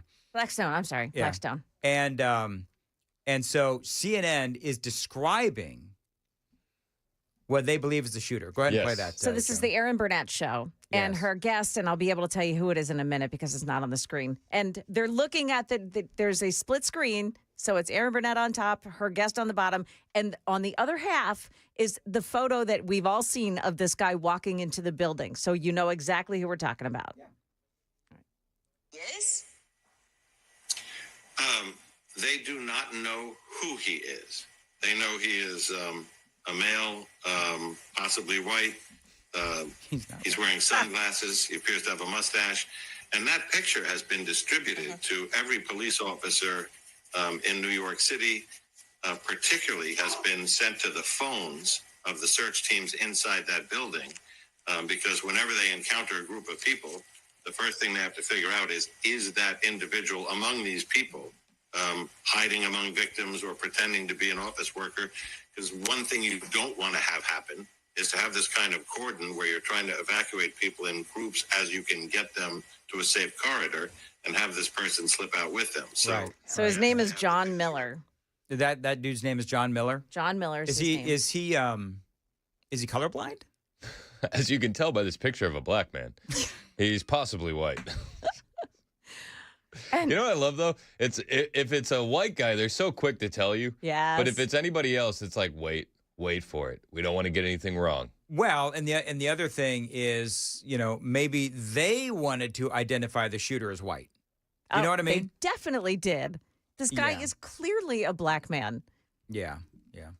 Update to the Cincinnati story we're talking earlier. Did you cover that yesterday? Yes, I did a little bit. So we had an update. I mean, how many advertisements do we need for concealed carry in 2 days? Right. Oh my goodness gracious! You're absolutely right. I don't know if Cincinnati is one of those places where you're not allowed to carry, concealed carry, or whatever it is. But I mean, you're right. This is clearly an advertisement. Like if I'm in downtown Nashville, I mean, I'm not going to say nothing, but No, you keep your head on a swivel. keep your head on a swivel and make Yeah. sure you're prepared. Just is in all I'm case. saying. Yeah. So they are looking for, and for people that don't know what we're talking about, we've all been talking about it, where the mainstream media refuses to cover the fact that a whole bunch of, black people, they attacked these two white people. Horrible, horrible story. And the media refused to report it. And because obviously it doesn't fit with their narrative. And so I was talking earlier, thank the Lord for talk radio and for the internet, because it does seem like the conversations that what is it you say, the Overton window? Yeah, the Overton window shifted. Yeah. So we are allowed to have these conversations that, I guess polite society on the networks will refuse to cover. We'll have those conversations on talk radio, and absolutely those conversations are being had on the internet, because the silence of the networks over this story where, I mean, they're looking for, I think, 10 to 12 total people that beat up these two innocent people, these two innocent white people. Yep. I mean, it's horrific. But when you look at the numbers, I mean, you're talking about they've already gotten 4 in custody, and I believe they're looking for about 10 more. It is absolutely crazy. What were you saying? They've got 5 in custody now. They got 5 in custody now. Yep. Custody now. It's got to be a hate crime. All right, It let's. has to be, but did you see the police chief in Cincinnati, Teresa Thieck? She's upset that the white people were swarmed by the thugs because it's undoing the good stuff that happened this weekend. And she's also mad that it went viral on social media. Are you kidding? Swear to you. Is there audio on that? Yeah, there's audio on it. I'm gonna. Are you playing that today? Yes, You I gonna will. play that today? I will Very play that good. today. Cannot wait to hear it. Yep. It's a longer clip, Insane. so you gotta dig Well, through it. I'd Okay. also Or I'd like to send it point your out way. that there's still 0 minutes of coverage on ABC, CBS, NBC, CNN, MSNBC, you name it. These networks are not covering this story. Unbelievable. They ought to be ashamed of themselves. They really should. And, as I said, far earlier in the program, this is a heinous crime. Yep. And I would be calling for this to be designated as a hate crime, regardless of anyone's, skin color. If it's a bunch of black folks beating up a couple of white people, or if it's a bunch of white people beating up on black people. Yeah. It's a hate crime. And so, and certainly we all know that if it was a group of white people beating up a black person or two, it would be designated as a hate crime. So I hope they follow suit. I hope that they call this and designate this as a hate crime. I doubt if they will. Yep. But we'll have to see what happens. It's just But- another story that's going to disappear. But I mean, it didn't even appear in the news. But this one, and then what happened in Traverse City, Michigan, it's like the media is running away from these stories as quickly as possible. Well, you know what? That's why the media is dead. Yep. That is why the media is dead. All right. The where are we at as far as YouTube subscribers? 1 second, let me tell you. I went to hit the refresh button, but I accidentally closed the tab. Oh, very good. Hate when that happens. Isn't that the worst? It just says 10,000 subscribers. Okay. Wow. Really? I mean, thought we'd have like I'm sure it's 10,000 and like 20 or 30. It's probably like 10,003, 10,004. Okay. Come on, people. Like us on and subscribe on YouTube. Help us out. I got kids to feed. Give us a thumbs up. Also, watch our podcast, Mostly Peaceful with Dan and Chris, while you're there. If you wanted to know more about Brigitte Macron's penis, this is the episode for you. La oui oui. That is the only talk radio topic that I've ever done out of protest. Anyway, Joan, what's coming up? Well, he took the wrong elevator. What we are learning about the Midtown Manhattan killer.